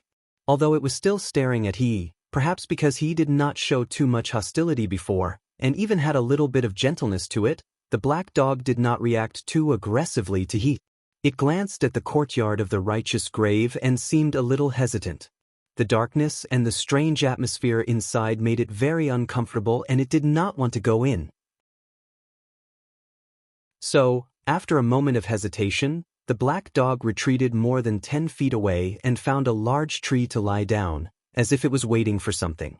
He glanced over there and shook his head. He was too lazy to care about it. He couldn't even take care of the person, so who would have the time to care about the dog? He turned and walked into the depths of the courtyard. The door to the room where Sumo and Lu Chen, who had just arrived yesterday, was still locked. In the darkness on the other side, the corpse walked out of the shadows like a ghost. He nodded at him and looked at the tightly shut door again. There was a hint of worry on his face as he asked the corpse, "Senior, will they be all right?" The corpse's face was haggard and his expression seemed to always be as rigid as ever. After hearing He's question, he only replied faintly, "They won't die." He shook his head and seemed to smile bitterly. He then sighed and asked, "Did you find anything?" The corpse replied, "Under the influence of the mind-manipulating spell, their souls were agitated and injured, causing them to fall into a terrifying illusion. Their words are definitely true, so it shouldn't be them." He was silent. Seeing that the corpse ignored him, he casually waved in the direction of the door. A cold wind suddenly rose and swept across the courtyard. The door on the other side suddenly opened with a squeak. He frowned and walked into the room. After a while, he dragged two people out, one in each hand, and placed them on the ground. The two people were, of course, Sumo and Lu Chen. Between the two, Lu Chen's face was ashen and his eyes were lifeless. He sat on the ground with a blank gaze, unable to even focus on He and the corpse. Occasionally, he would mutter a few words in a low voice, but it was unclear what he was saying. As for Sumo, his condition was even worse than Lu Chen, probably because he had stayed here for a longer period of time. His entire person looked like an idiot, drooling and his eyes slanted. He looked completely different from that young master from before. He took a glance at Lu Chen and then most of his attention was still on Sumo. After watching for a long while, he suddenly stood up and said to the corpse, "Senior, this time many thanks for your help. But I think this matter should end here. As for how to track the evil sect's evil people, I will think of a way myself." The corpse's expression did not change. He only glanced at him and coldly said, "I owe you a little favor, that's why I helped you. Since you don't need it, naturally I won't care anymore." He sighed and said, "The main thing is that Senior's mind-manipulating spell is really too overbearing. I'm afraid if this goes on, these two people's minds will be completely destroyed. That odd-job disciple doesn't matter, but Sumo is after all a person with a family background. It's not good to mess around. As you wish. But remember, after this time, don't come and bother me again." The corpse said indifferently, then he turned around and walked into the depths of the courtyard. Before he left, his ghost claw-like palm waved at Sumo and Lu Chen. A few rays of gray light floated up from their bodies and followed him into the darkness. Sumo and Lu Chen's bodies suddenly shook. A moment later, their heads tilted and they both fainted on the ground. He walked over to take their pulse. He felt that these two people's pulse had gradually calmed down. He nodded his head in relief. After all, the Kunlun party was a place with rules. It did not allow him to act recklessly. If he really wrongly accused a good person and killed someone, even his master and the sect leader might not be able to protect him. After the mind-manipulating spell was lifted, between Sumo and Lu Chen did not seem to have changed much. On the other hand, Sumo's complexion was much better. At least the idiotic look of her crooked mouth and slanted eyes was gone. Her facial expression gradually returned to normal, but she still did not look too good. After about an hour, He suddenly heard a call from the entrance of the martyr's tomb. "Senior brother He." He turned around and saw Su Qingjun standing at the doorstep with a solemn expression. She was looking in his direction. Then, her gaze fell on the two people lying on the ground. She immediately looked surprised and worried. He cupped his hands at her and said, "Good morning, junior sister Su." Su Qingjun walked over slowly. She seemed to still be suppressing her emotions to keep calm. She said, "What happened to them?" He said, "They were just released to get some fresh air." Su Qingjun's expression turned cold. She said, "What did you do to them?" He shook his head and said, "I didn't do anything. But I have already asked what I needed to ask. The two of them should have nothing to do with Xianxia's death. So when they wake up later, you can take them back." Su Qingjun was startled. Then, her face revealed a happy expression. At this moment, there was a sudden groan from the ground. Lu Chen was the first to wake up. Not long after, Sumo also woke up. He looked around blankly. His eyes were still a little scattered. After a while, he seemed to suddenly find Su Qingjun. His expression suddenly changed. He rushed over and hugged Su Qingjun. He shouted, Sister, sister, Su Qingjun showed a pained expression. She reached out and patted his back to comfort him. At the same time, she looked at Lu Chen. She found that although Lu Chen's expression was a little strange, he could still control himself. He stood up shakily. Their eyes met. Lu Chen grinned, indicating that he was fine. Su Qingjun took a deep breath. She looked at He and said coldly, "Senior brother He, since you are fine, can we go?" He nodded and said, "Forgive me for not seeing you off." Su Qingjun supported Sumo. Lu Chen also looked a little weak, but he still walked alone. When they walked out of the gate of the martyr's grave, a black shadow suddenly walked out from a corner in front of them. The black dog stood quietly on the side of the road. It did not look at Su Qingjun and Sumo. It only looked at Lu Chen. Then, it gently wagged its tail and walked towards Lu Chen. When Lu Chen saw Atsu, his expression changed slightly. He then glanced at Su Qingjun. Su Qingjun shook her head and said, "I didn't bring it here. I don't know how Atsu came here by itself." After a moment of silence, Lu Chen nodded and said, "I know. You can go first. I'll go back to the Flying Goose Terrace later." Su Qingjun hesitated for a moment. But Sumo's situation was indeed worse. She also had to send him back to the Su family in Kunwa City as soon as possible, so she couldn't care about Lu Chen now. So, in the end, she softly said, "I'll take Sumo back. After I settle him down, I'll come back to see you as soon as possible." Lu Chen smiled and said, "I'm fine. Don't worry." Su Qingjun responded and supported Sumo as they left. In the martyr's grave, the aura of darkness seemed to be everywhere, lingering around him and Atsu. Lu Chen squatted in front of Atsu and looked at Atsu. Atsu's only eye was also looking at him. He didn't know why, but he felt that the light in Atsu's eyes was somewhat different from before. But he didn't care. He just smiled and stroked Atsu's head, saying, "You've become smarter, stupid dog." Atsu silently shook its head. Lu Chen stood up and said to it, "Let's go home." The man and the dog walked outside. Just as they were about to walk out of the darkness, an anxious figure suddenly ran over from a distance. His face was filled with anger and anxiety. He rushed past them and ran into the depths of the darkness. Lu Chen's footsteps paused, and he turned around to look at that person's back. Then, he expressionlessly turned around and continued to walk out, stepping into the warm light. Chapter 195. The bustling streets of Kunwa City were filled with people coming and going as usual. It was as peaceful and prosperous as if all living things were happy. In the distance, Kunlun Mountain was lofty and majestic. The sun was warm on Fian platform. Lu Chen was lying on the bed of his wooden house, quietly looking at the scenery outside the window. Far away from the hustle and bustle of the city, in the small courtyard of the Black Hill Pavilion, Old Ma was sitting there. He had changed his clothes, carried a basin of water, and was carefully washing his hands. The blood stains made the water a little red. He looked at the red color with a strange expression. He stretched out a finger and gently drew a few strokes on the reddish spots in the water. It seemed like he was stirring randomly, but it also seemed like he was writing a word. Faint traces of blood gently circled around his fingertips, floating and dispersing in the water, so that the word couldn't take shape. Soon, even the blood itself disappeared. Old Ma raised his head and looked at the sky. After a moment of silence, he pulled a piece of cloth from the side and carefully wiped his palm clean, not leaving the slightest trace. The morning wind blew through Kunwa City, bringing with it a slight chill. A group of people gathered outside the gate of a certain house. There was a faint smell of blood in the air. It was coming from that house.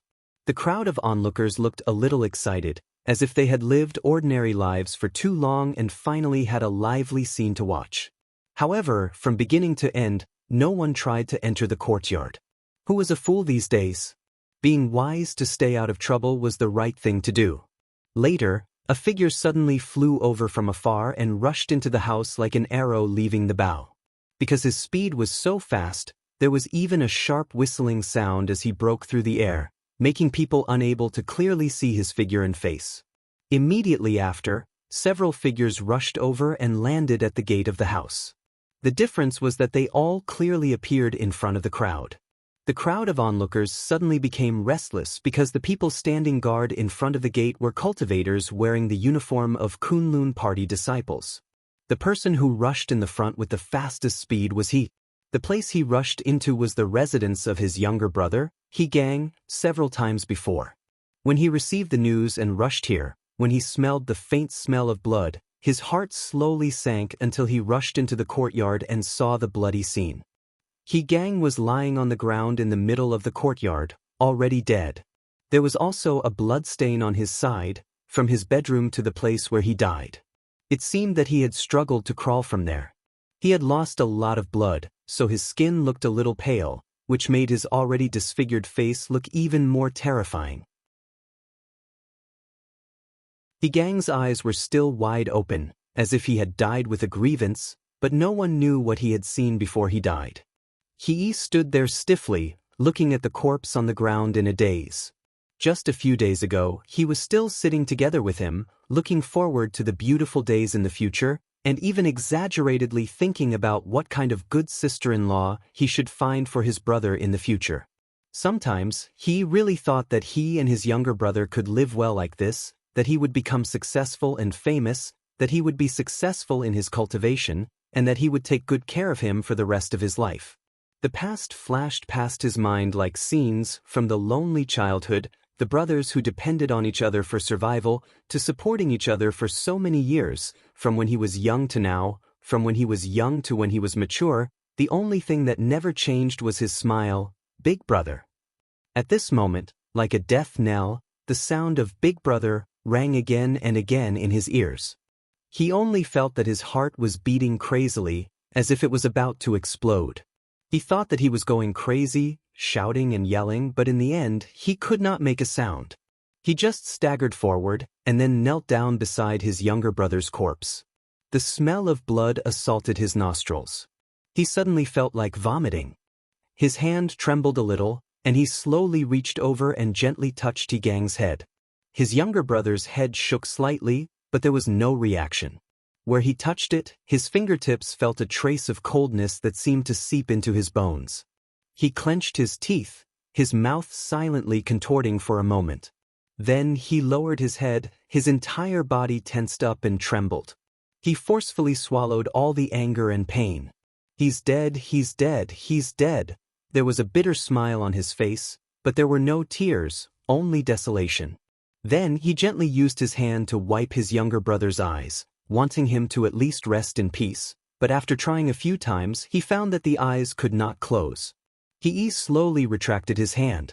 "All right," he said softly, "just open your eyes. Big Brother promises you, I will help you get revenge." Xianxia's face did not change. The matter of having a spirit after death seemed to be just a legend after all.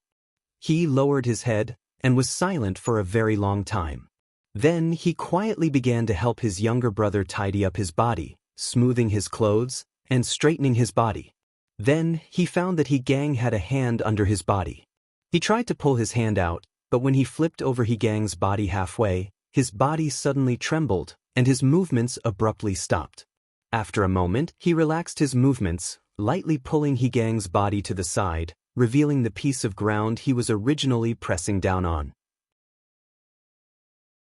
One of Xianxia's hands was still there, his finger stained with dark red blood, using blood to write a crooked and terrifying character on the ground. Su!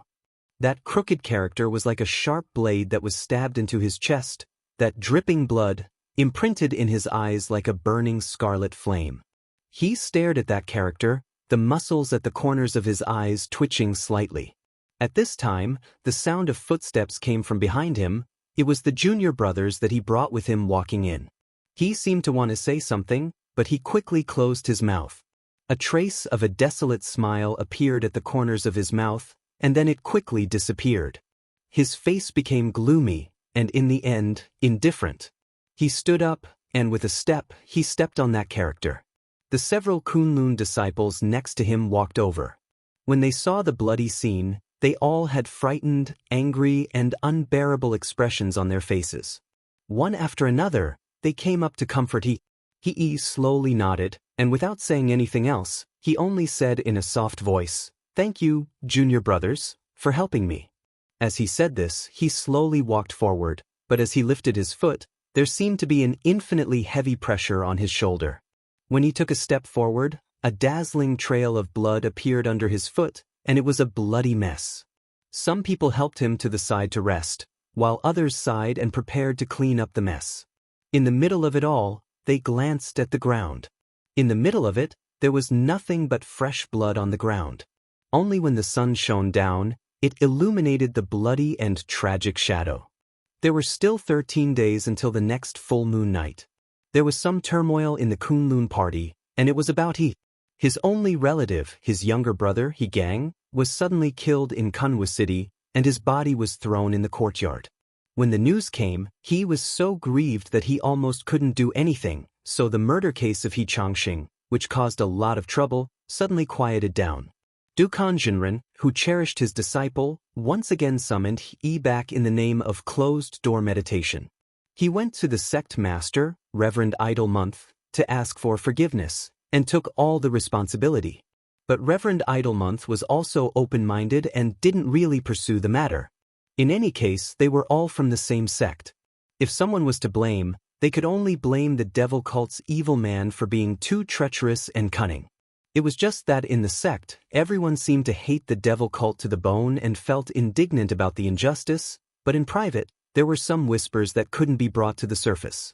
Gang didn't die earlier or later, but he died when he was investigating the murder case on a large scale, and he died after he detained the Su family.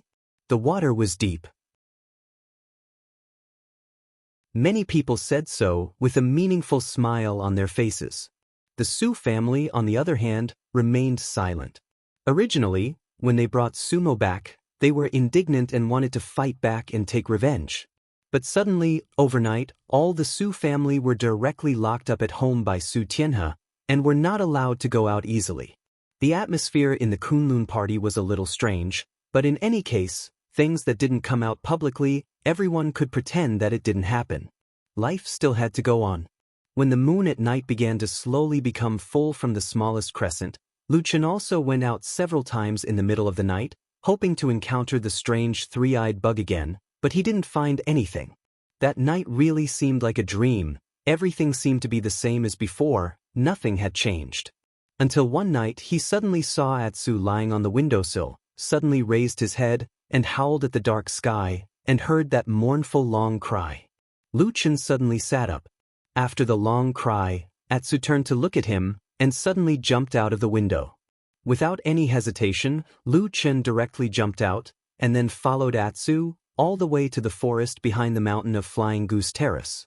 The dark forest emitted a deep darkness under the night sky, and the old and sturdy trees were like tall giants, but Atsu didn't seem to have any fear, and directly ran into the forest. Lu Chen followed, ran all the way, and gradually came to the depths of the forest. Then, somewhere, Atsu suddenly stopped, and Lu Chen also slowed down and stood beside it. He first looked at it and then looked around. It was a little dark, but he could see the shadow of a big stone in front of him, and there seemed to be some things around it. Lu Chen's expression suddenly changed. He took a few steps forward, and then gradually saw the things there. Beside the stone, there were many corpses of birds and small animals. All of them were bitten to death. He suddenly turned back and stared at Atsu, only to see that in the darkness, the dim light in Atsu's eyes gradually lit up and gradually became brighter, like a dark green flame.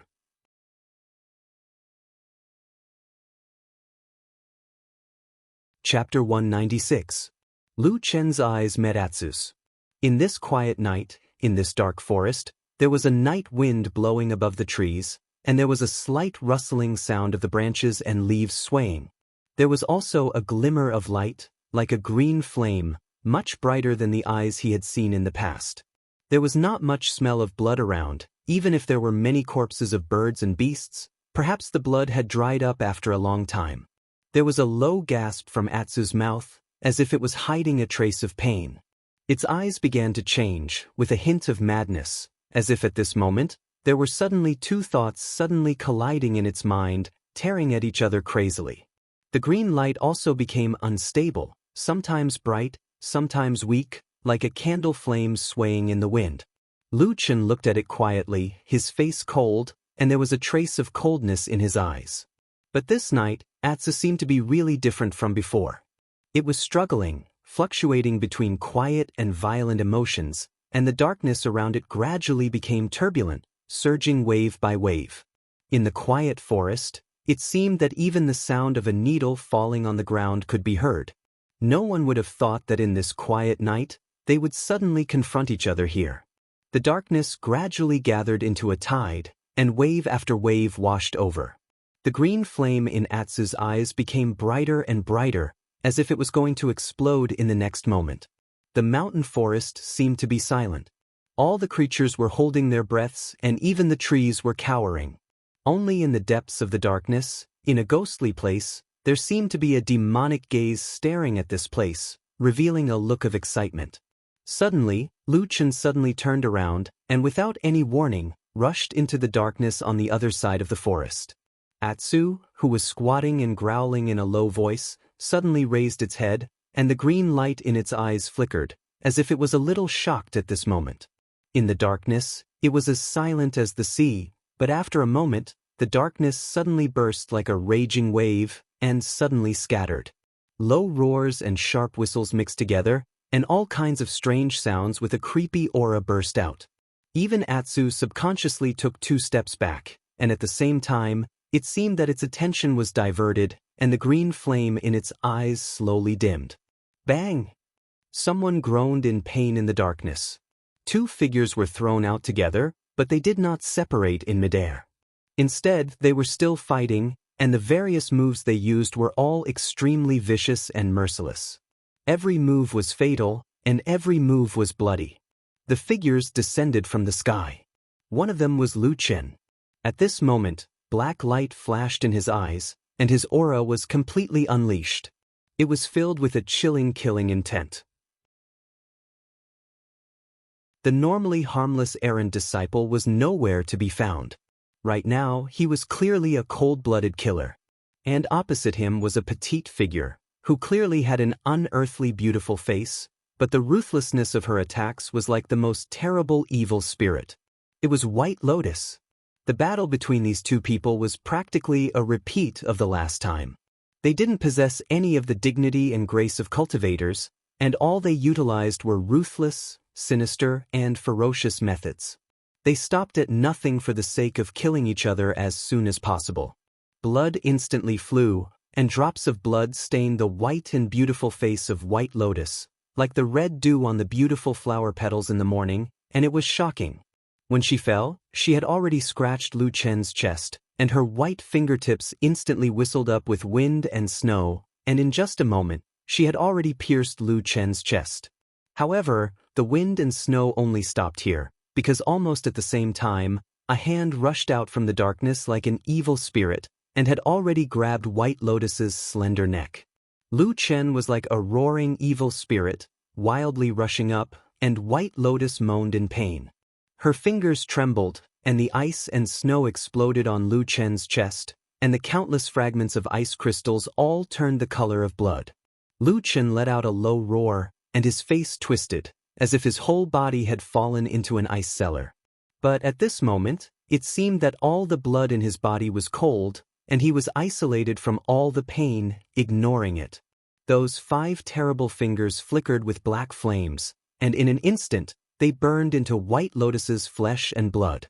White Lotus screamed, and her whole body was grabbed by the neck by Lu Chen, and with a loud bang, her body heavily hit the trunk of a large tree. Suddenly, the surroundings trembled, and countless leaves fell like rain. The murderous rain in the darkness. It was as if the air had suddenly quieted down, and all the noise had died down. Gradually, the sound of falling leaves could be heard, as well as Lu Chen's slightly pained panting, and White Lotus's already twisted breathing. The green light in Atsu's eyes had almost completely disappeared, and it seemed to be stunned by the sudden scene just now. Only now did it react, and then it hesitantly stood up, and slowly walked a few steps towards Lu Chen and White Lotus.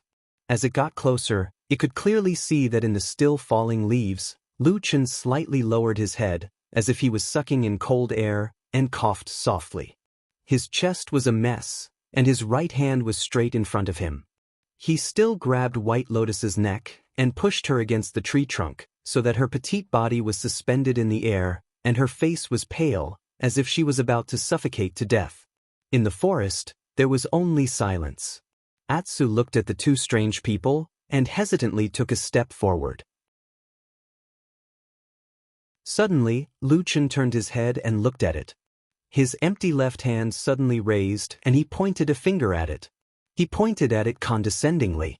Along with this movement, a few scalp-numbing cracking sounds came from his body, like the sound of ice cracking. Then, a gush of blood gushed out from his chest. Atsu immediately stopped in his tracks. It looked up at Lucien, and that finger was just above it. Deep in the man's eyes, there seemed to be wild black flames burning, and endless black tides swept over. He stood in the darkness, like a god or a devil. All the hair on Atsu's body seemed to stand up in an instant. After a moment, it lowered its head, and slowly lay down under that finger, showing all its submission and awe. Lucien took a deep look at the black dog, then turned his head, and looked at White Lotus in front of him. His eyes were as violent as a demon, and as cold as the ice on his chest. He stared at this fairy-like little girl, and after a moment he said coldly, "Is it fun?" White Lotus was suspended in the air under that hand that seemed to be cast from iron. Her face was in pain, but for some reason she was still smiling when she looked at Lucien's face while panting. "It's fun," she said, looking straight at Lucien, and there seemed to be a hint of provocation in the depths of her eyes. Lucien's 5 fingers tightened again, and White Lotus groaned in pain. Her suspended body twisted a little, like a thirsty fish thrown onto the shore. "You are forcing me to kill you," Lucien said coldly. "You don't dare to kill me." Almost immediately after his words, White Lotus immediately responded. Then her legs kicked a few more times, as if she was finally unable to breathe, and her body began to soften.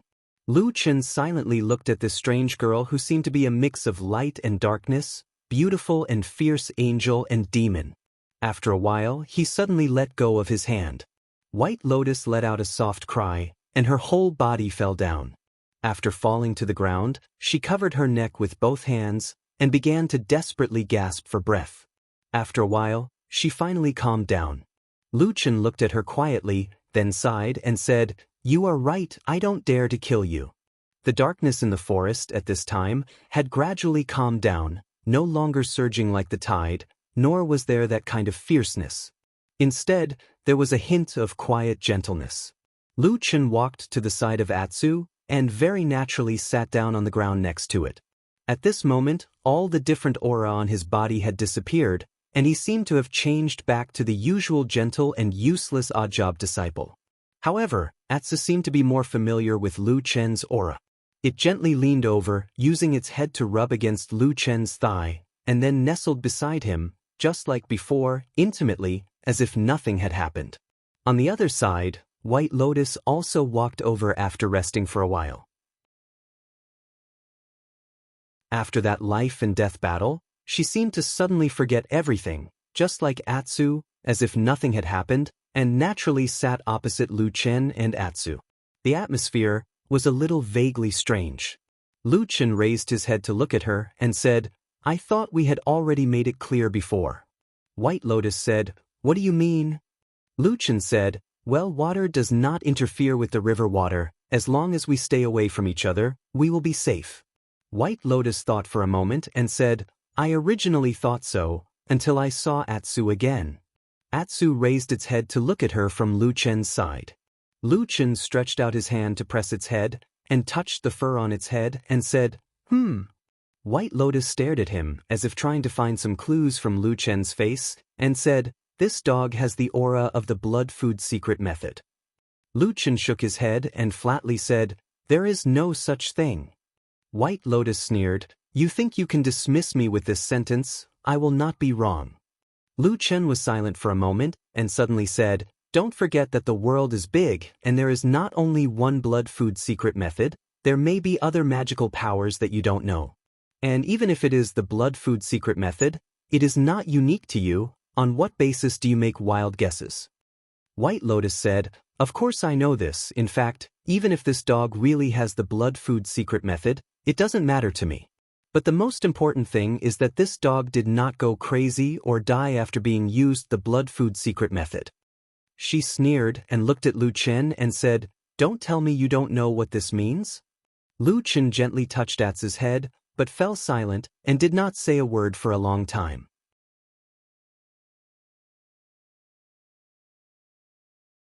Chapter 197. In the end, nothing happened that night. Lu Chen and White Lotus parted ways in the dark forest.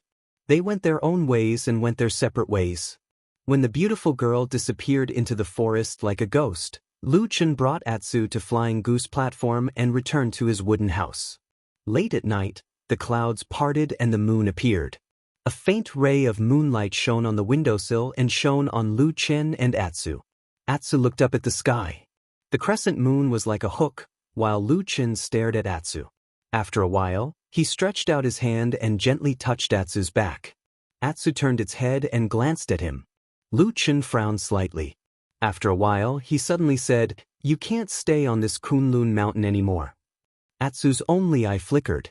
Lu Chen's hand gently stroked Atsu's body. Its fur was soft and smooth like black satin. However, under this smoothness, there were pieces of bulging flesh and bones. There was blood that flowed extremely fast, and there was the sound of a strong beating heart. It was an unfamiliar power that was slowly gathering in this black dog's body. One day in the future, it would finally burst out. "I didn't expect you to become like this." Lu Chen gently touched Atsu and whispered, "I just wanted to save your life at that time, but there was really no other way." White Lotus, that little girl, always thought that what you had was the blood-feeding secret method. In fact, that was not the case at all.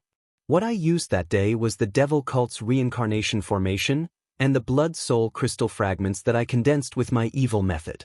At that time, I only thought of prolonging your life.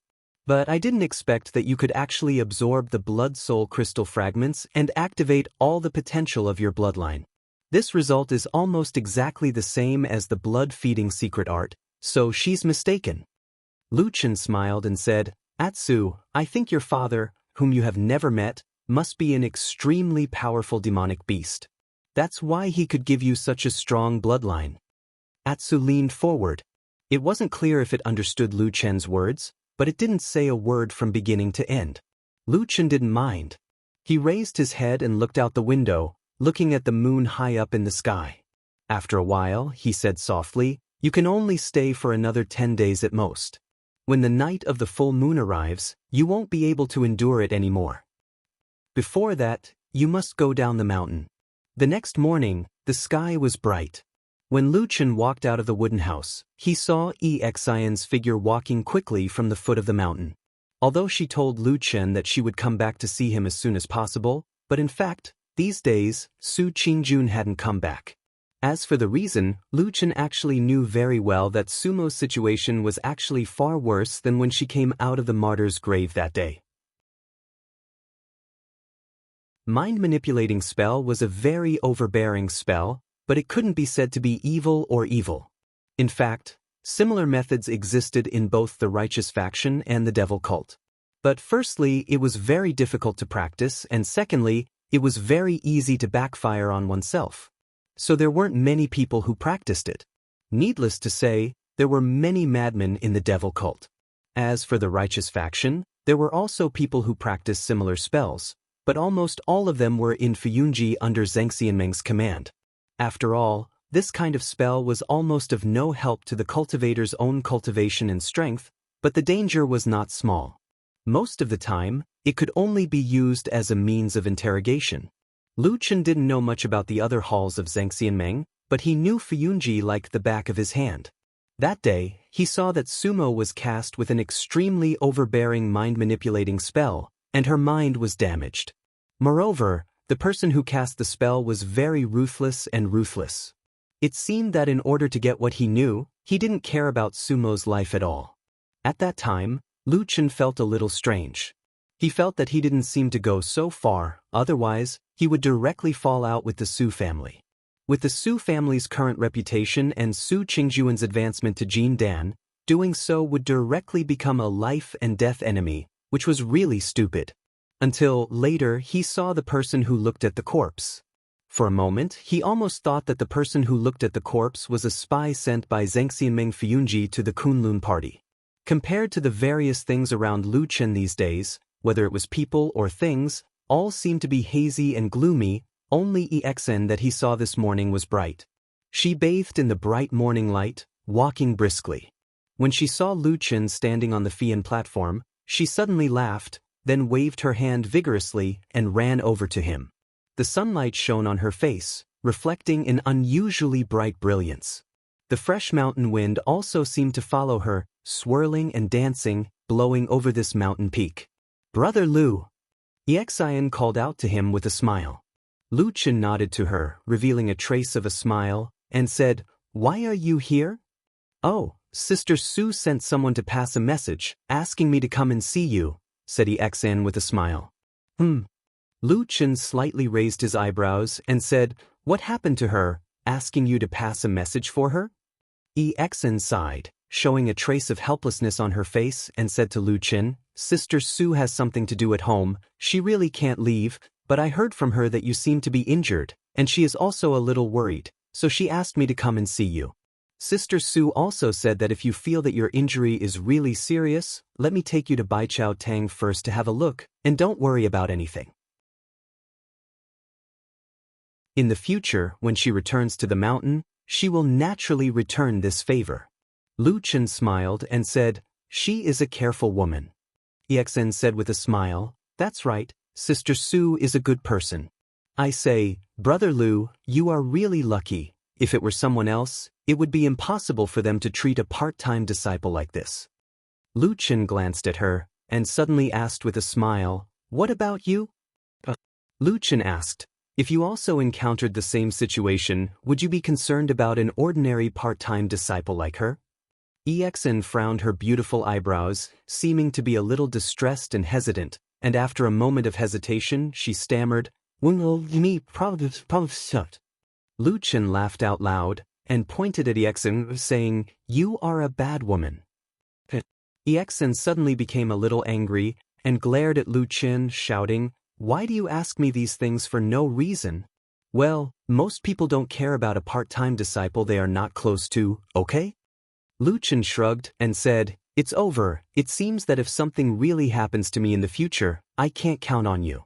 Xian's cheeks blushed, but she shook her head and said, "That won't happen, Brother Lu. You are different from others, I will definitely take care of you." Lu Chen was a little surprised and looked at Xian and said with a smile, "Really?" Xian nodded and said, "Really? You are alone. If you are really beaten to death, won't it be very miserable? And you used to be very good to me. In the future when I have the ability, I will definitely take care of you, don't worry." Lu Chen saw that she was particularly serious, and only felt that it was interesting, and his heart was inexplicably touched, but soon he still smiled and interrupted and said, "Oh, okay, then from today on, I will say that you are a good woman." Xian looked at her with a mixture of annoyance and joy, then looked around and asked, "Where's Atu?" Lu Chen turned back and whistled. After a while, a black shadow sprang out from the mountain forest behind Flying Goose Terrace, and it was Black Dog. Seeing Xian standing beside Lu Chen from afar, Atsu immediately shook its head and wagged its tail, and quickly ran over.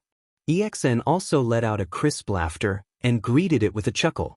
On the way, she hugged Atsu, who was rushing over, and hugged it in her arms. "Woof, woof, woof, woof, woof, woof." Atsu barked repeatedly, looking very excited and happy, probably because it had not seen Xian for a while. On this mountain of Kunlun, the people who could really make it feel close to, and the people who could completely let down its guard, were only Lu Chen and Xian in front of it. Xian was also very happy. She hugged Atsu, and then pressed her hands hard on its back and head, as if she wanted to double what she had not seen in these days. She laughed and suddenly screamed. It turned out that Atsu was too excited, and kept jumping, and accidentally crushed Xian. Xian patted Atu's head. Although Atu's current appearance was extremely ferocious and hideous, In her eyes, he was no different from the black puppy from back then. She even laughed and shouted, "Oh, Stinky Atsu, why are you so heavy now? How many kilograms have you gained?"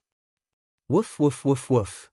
Atsu kept rubbing against her, and its tail was also wagging wildly, as if it was venting the joy in its heart. After a while, the person and the dog calmed down a little. Exin smiled and patted Atsu's head, then turned to Lu Chen and said with a smile, "Brother Lu, do you think Atsu has grown a lot?" "Grown up?"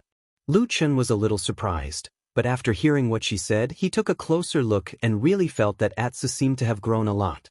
Then he seemed to think of something, and his face became slightly solemn, but soon returned to normal. He smiled and said, "It should be. This stupid dog doesn't know anything. It only thinks about eating." After a while, Exin finally came over and said to Lu Chen, "Brother Lu, are you really okay now?" Lu Chen said, "Yes, I'm fine. Don't worry." "Oh, I'll tell Sister Sue about it," Exin said with a smile. Lu Chen looked at Exin and suddenly thought of something else. Back in the dark grave, Exin's master, Dongfang Tao, suddenly appeared there and seemed to have a fierce fight with the mysterious corpse watcher. His eyes flickered slightly and he asked Exin, "Oh right, you always ask me, how have you been recently?" Exin said, "Pretty good." Lu Chen smiled and said, "What about your master? Did he teach you any amazing skills recently?" "Not yet." Exin looked a little depressed and said, "Master said that I need to build a solid foundation and then practice higher-level magic arts. Oh right, he also said that he will take me to a mysterious place soon to broaden my horizons." Lu Chen's body suddenly shook, and his eyes instantly lit up.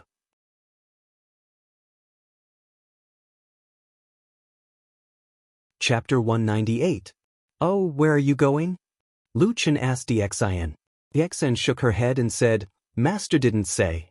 He only said that I've never been there before. I also want to know, but I've asked Master several times, but he just smiled and didn't say anything." Lu Chen lowered his head and pondered for a moment. Then his gaze slowly softened, and he smiled somewhat self-deprecatingly. He thought that he had been a shadow for a long time and stayed in the dark for a long time. It seemed that his whole person had become a little strange. Dongfang Tao had just casually said a few words to his female disciple. Perhaps he really wanted to take Exin to broaden her horizons, but when he heard it he felt that there was something wrong. "Maybe I'm black-hearted?" Lu Chen muttered in a low voice.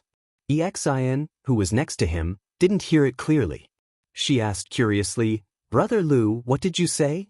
Lu Chen shook his head and said with a smile, "Nothing. That's right, this Kunlun mountain range is so big. Perhaps there are many magical and magnificent paradises that we haven't heard of. Not to mention other things, just the 4 strange peaks floating in the sky are rare in the world. If we can go up and take a look, it will also be a kind of blessing." Exin laughed and said, "Brother Lu, you're right. But I think it's most likely impossible between the clouds and the sky. Our sect has long had a rule that only Yuaning Jinren can set foot on the 4 strange peaks of spring, summer, autumn, and winter. I'm still far from that." Lu Chen's heart suddenly moved. He asked Exin, "Speaking of which, I heard that there are also exceptions." Exin was startled. "Brother Lu, you mean?" Lu Chen looked around and saw that there was no one around. He lowered his voice and said, "It's Hakushin Jinkuin's disciple. Hakushin Jinkuin has 3 disciples. His eldest disciple is our sect leader, Reverend Idle Month, who is at the Yuaning realm. As for the other 2, Zhuxian is said to be Jin Dan Friar, and White Lotus is even worse. She is about the same as us. But I heard that these 2 fellow sect members without nascent soul realm cultivation often go up to the winter peak between the clouds and the sky to cultivate." Exin was stunned for a moment and suddenly became nervous. She grabbed Lu Chen's hand and said to him seriously, "Hey, Brother Lu, are you stupid? How could such words be spoken so carelessly? That's a perfected cultivator, a soul formation perfected cultivator, brother." Lu Chen looked at her and suddenly smiled. He nodded and said, I understand. Don't worry." Exin then let out a sigh of relief. But very quickly, it seemed that she was also a little lost in thought by Lu Chen's words. She thought for a moment and then slowly said, I think it's probably because of perfected cultivator's face. Lu Chen coughed and said seriously, Friend Yexin, I understand what you mean. You are saying that although the Kunlun party has strict rules, but at most it can only restrict Yuanying perfected cultivators.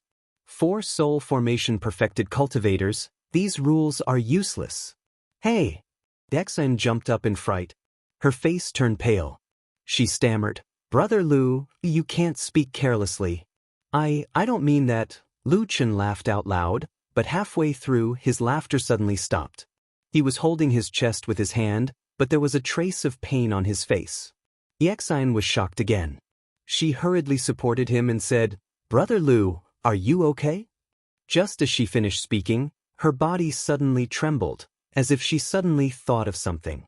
She instantly turned pale with fright and said in shock, Aya, could it be that you said something bad about Hakushin Jinkuen just now, and he sensed it so he gave you a punishment? Lu Chen rolled his eyes. After taking 2 deep breaths, the pain on his face subsided and his body stabilized. Then he angrily hit Yexin's head and said, Nonsense, do you think that perfected monarchs are immortals? There are so many people in the world who know of them. Who knows how many people have called out their names all day long?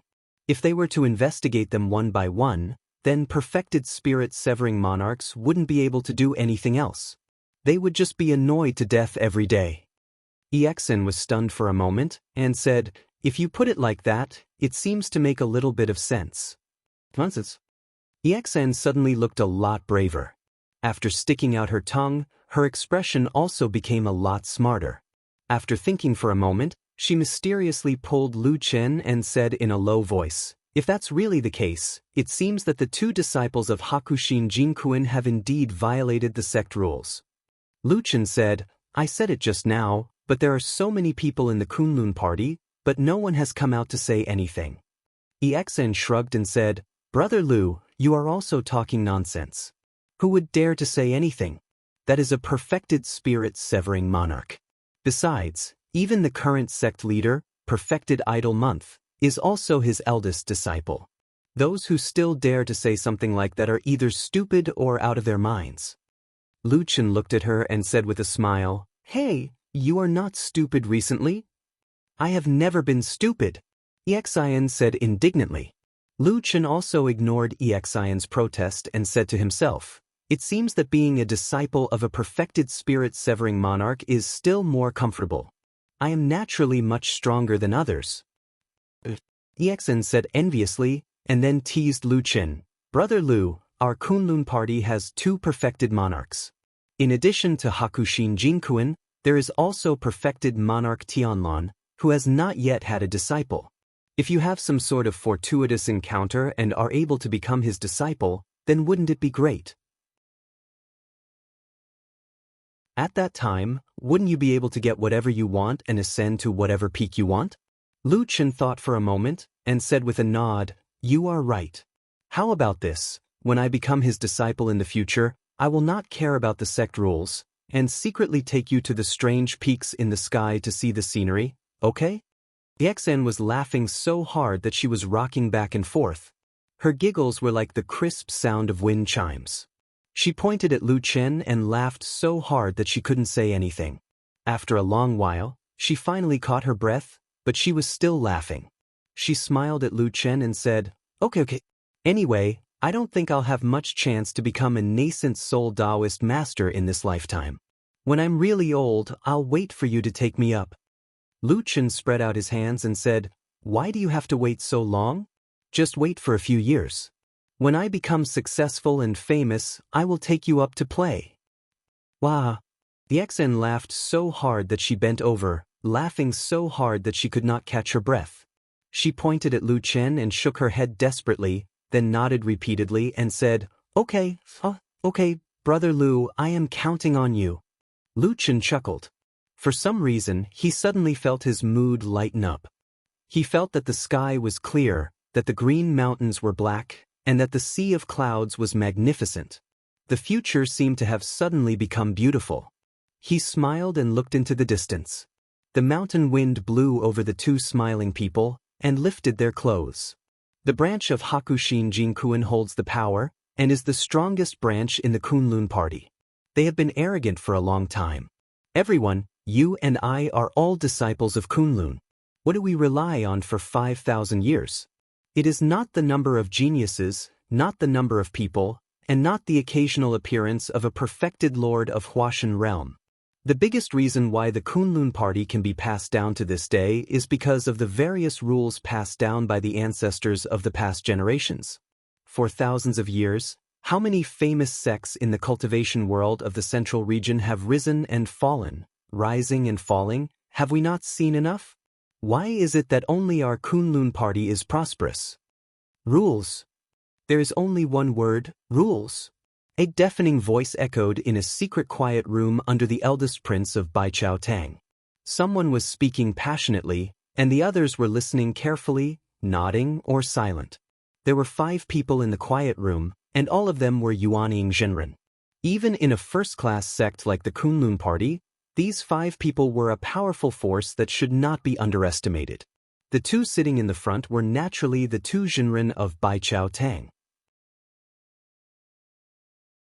The one who spoke passionately just now was Zhenren Mingzhu, while Zhenren Qiandang, who was sitting in the main seat, smiled and nodded calmly, as if he did not feel that Zhenren Mingzhu's words were disrespectful to Hakushin Jinkuen.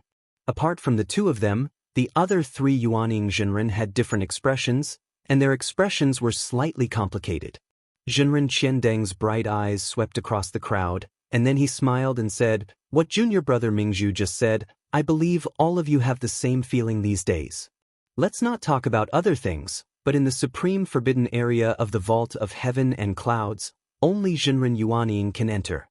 Now that Zhuo Xian and White Lotus have set foot on the Winter Peak, it is indeed inappropriate." A fair-skinned man sitting on his right nodded and said, "Senior brother Qiandang is right. I Guangyang feel the same. In fact, it's not just us.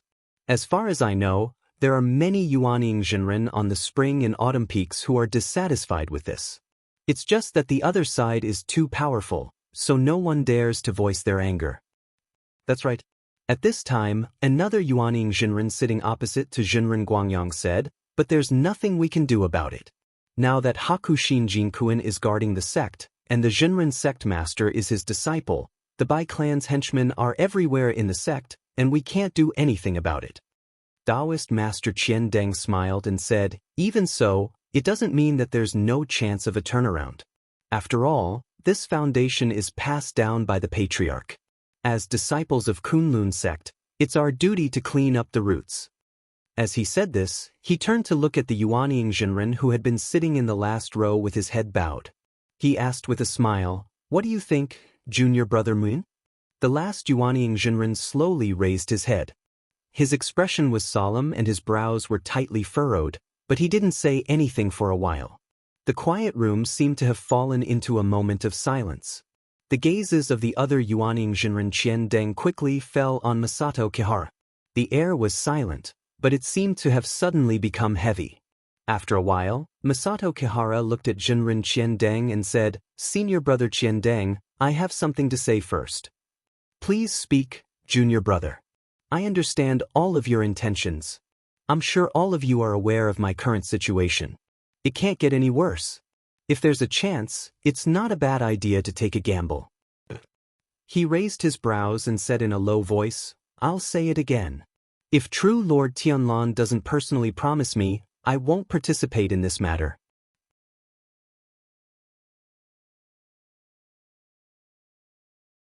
Chapter 199. Enlightened Master Qiandang furrowed his brows and revealed an awkward expression. The enlightened masters next to him also fell silent. The atmosphere in the quiet room was somewhat stiff. After a moment, Masato Kihara softened his tone and looked at enlightened Master Qiandang with a sincere expression. "Senior brother Qiandang, you and I have known each other for many years. Although we aren't friends of life and death, we should at least know each other well. I'm sure you know what kind of person I am." Enlightened Master Qiandang slowly nodded. Masato Kihara looked around at the crowd and continued in a low voice, "Everyone here is a discerning person, so there's no need for pleasantries. The Kuanji branch is extremely powerful while my Tieji branch is in decline. Under normal circumstances, not to mention that we don't dare to get involved, even if the Kuanji's power struggle turns the world upside down, my Tieji branch may not be able to do anything. Including me, there are only 4 Yuanying enlightened masters in our Tieji branch. Apart from my disciple Su Qingjun, there are almost no outstanding talents among the disciples below the Yuanying stage. He said indifferently, "Everyone, you've dragged me into this matter for the sake of these 4 old bones of mine. However, this is no trivial matter. Once it starts, there is no way out. This is tantamount to me betting all of the legacies passed down by Patriarch Tailuo. I really can't afford to lose in this matter." Enlightened Master Qian Deng pondered for a moment and suddenly said, "Junior brother Kihara, since you are so frank, then I won't be polite and will tell you something unpleasant." Misato Kihara said, "Senior brother, please go ahead." Enlightened Master Qian Deng said, "As you said before, the Tieji branch has indeed declined in recent years. But if we continue to play it safe, we may be able to linger on for some time, but I'm afraid it will be difficult for us to prosper in the foreseeable future. I wonder if you have any objections to what I have said?" Kihara Jinren remained silent. He did not agree, nor did he agree. Taoist Master Qian Deng didn't care about this. He only looked at him deeply and said, "Junior brother, let me give you a word of advice. Instead of dragging on and being half dead, why not fight with all his might? Martial Uncle Tianlon has already issued a decree earlier. As long as you, Taiji, contribute to this important matter, once it succeeds, you will definitely be rewarded. Regardless of other things, the 4 of you, Jinren Yuanying, will definitely be arranged to cultivate in the sky." Misato Kihara's expression changed slightly as he gritted his teeth. In the Kunlun party, there had long been a sect rule, which was that those who were not in the Yuanying realm were not allowed to go up to the 4 strange peaks between the clouds in the sky to train. But in reality, because the difference in strength was too great, those who could enter the 4 floating peaks of spring, summer, autumn, and winter were all disciples of Kuanji, and the only 4 spiritual masters of Taiji had never been able to go up. Of course, this was unfair, but no one in the Kunlun party had ever dared to openly mention this matter. The reason was actually very simple. Needless to say anything else, one only needed to look at the background of the 2 supreme deity transformation stage sovereigns in the sect. "I understand what you're saying," Misato Kihara said to Taoist Master Qian Deng, "but this matter is of great importance, and I can't be careless. Hakushin Jinkuin's lineage is powerful and has countless henchmen in the sect. It won't be easy to become enemies with them." He lightly pointed in a certain direction and said, "Let's not talk about other things. Even if we do well, Hakushin Jinkuin is still on the winter peak. How can we solve this? This matter must be personally handled by perfected Lord Tianlon, only then we have a little chance. If he doesn't appear, we, Taiji, will not get involved in this muddy water." Qian Deng gently exhaled and said, "I understand what you mean." Misato Kihara slightly lowered her head and said, "Senior brother, please don't blame me for my rudeness." Taoist Master Qian Deng waved his hand and said, "It's human nature. Don't mind it." He paused for a moment and then said, "I received the news yesterday. A few days before the next full moon, Uncle Master Tianlon will rush back from Zhengxianmeng to participate in the annual sect council. Let's see when the time comes. Maybe he will talk to you himself." Misato Kihara slightly bowed and nodded. "Thank you for your understanding, senior brother. Thank you for perfected Lord Tianlon's kindness." Taoist Master Qian Deng looked at the crowd and suddenly raised his voice a little. He said, "Everyone, I've already told you about this important matter. I'm sure everyone is aware of the cause of this matter. When Ancestor Tian Hong was still alive, everyone in the sect knew that the most beloved disciple of the founder was Uncle Master Tianlon. Even the Taoist name, Tian, was passed on to him. The meaning couldn't be clearer. He wanted Uncle Master Tianlon to lead the Kunlun party and inherit the position of sect leader. However, things took a turn for the worse. Ancestor Tian Hong passed away unexpectedly, leaving only Uncle Master Bai Chen and Tianlon. In the end, it was Hakushin Jinkuin who inherited all the legacies of the sect, while Uncle Master Tianlon was forced to Zhengxianmeng to fight to the death with those fierce and ruthless devil cult monsters. I don't need to say more about the meaning of this. Taoist Master Qian Deng sighed and then said, however, many years later, Hakushin Jinkuin passed the position of sect leader to his eldest disciple. Since then, his power has grown. Now, the discipline of the sect has been corrupted and there are many villains and spies. However, Idle Month and the others are powerless. They can't resist the strong enemies and revitalize the sect. Internally, many mediocre villains are raised to gain prestige, causing the reputation of the Kunlun party to decline day by day. What's funny is that Idle Month and the others think that the sect is thriving and boast about it. They are shameless. Uncle Master Tianlon once said to me that although he is indifferent and doesn't care about fame and benefits, he can't sit back and watch when the sect is gradually falling into a dangerous situation. Otherwise, how can he face ancestor Tian Hong after 100 years? He also won't have the face to face the founders of the Kunlun party. Set things right and clean up the roots. This is what Uncle Master Tianlon wants to do.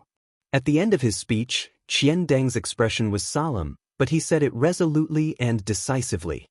Immediately, the expressions of the people around him tightened and they all nodded in agreement. The days when Su Qingjun wasn't on the Fian Terrace seemed particularly cold and cheerless. However, perhaps because he was already used to this kind of loneliness, Lu Chen didn't feel sad. Instead, he felt a lot more at ease. However, after midnight, Lu Chen led the Atsu sect down the Nanlu Mountain Road and went straight to Kunwa City. When he came to Kunwa City, he actually only had one place to go most of the time, to look for Old Ma in the Black Hill Pavilion. This time, when he passed by the place where the murder happened on the street, he looked a little tired. That house was no longer available for rent. After all, someone had died in the courtyard, and there were actually a few unfamiliar men guarding the door and the house, preventing outsiders from entering or leaving at will. Perhaps there were some bad-tempered cultivators who wanted to cause trouble, but soon, everyone saw or knew that these guards were all disciples of the Kunlun party. Most of the individual cultivators in Kunwa City didn't know who the person who died in the door was, so there were all kinds of guesses. Some of them even made people laugh until they scratched their heads. For example, the person who died in the house was an extremely powerful spiritual master Yuaning. What kind of secret technique was he hiding in the city? Or perhaps, someone thought that a genius of the Kunlun party that only appeared once in 100 years lived here and was afraid that he would be discovered and died prematurely, so he hid here. However, these words were actually considered polite. The most outrageous thing was that some people even said that there were women's clothes in this mysterious house. Perhaps they were the old lovers of the spiritual master Idle Month, the current spiritual master of the Kunlun party. This kind of words could be said to be malicious, but of course, it was also possible that some people were really stupid and wanted to discredit spiritual master Idle Month. Of course, Lu Chen knew what happened in the house, but he naturally didn't know some specific details. One of the reasons he came to Kunwa City today was to ask Old Ma about what happened that day in detail. But this time, the most important thing for Lu Chen in Kunwa City was still Atsu. Although Atsu's appearance didn't seem to have changed much, Lu Chen knew that under this black dog's fur, signs of valiance and ferocity had gradually begun to show. In any case, it was no longer suitable to keep it on the mountain of Kunlun. Otherwise, in the future, Atsu might turn the mountain upside down. As for those powerful Yuanying spiritual masters of the Kunlun party, if they wanted to deal with such a black dog, they had almost endless powerful methods. Lu Chen didn't even dare to think about what would happen to Atsu if it really caused trouble in the future. He took one last look at the house guarded by the disciples of the Heavenly Soldier Hall of the Kunlun party, then left with Atsu, heading to the shabby and deserted Black Hill Pavilion. Old Ma was very happy to see Lu Chen, but after hearing Lu Chen's instructions, he suddenly looked embarrassed and said, "Lu Chen, you see, now that everything here is under repair, we don't have much money left. As for me, I actually don't have much interest in raising a dog, so," Lu Chen said indifferently, "I'll pay." Old Ma suddenly stood up and said righteously, "So, of course, this dog can stay." I will take care of it. Lu Chen smiled and didn't care. He just said, in fact, you don't have to take care of it for too long. You just need to feed it something every day. Also, don't let it run out to the streets casually. It might cause trouble if it's not handled properly. Trouble? What kind of trouble? Old Ma looked at Lu Chen with some doubts and said, isn't this an ordinary dog? What kind of trouble can there be? Lu Chen waved his hand and said, this matter is settled. In short, take good care of it for the next few days. When the matter is settled, live until a few days before the night of the full moon. I will find a time to send it away, the farther the better. Old Ma frowned and suddenly looked at Lu Chen. He asked, what do you want to do when the night of the full moon arrives? You're tuning in to the Wandering Hero YouTube channel. Don't forget to subscribe and join us on this journey to catch the most captivating stories.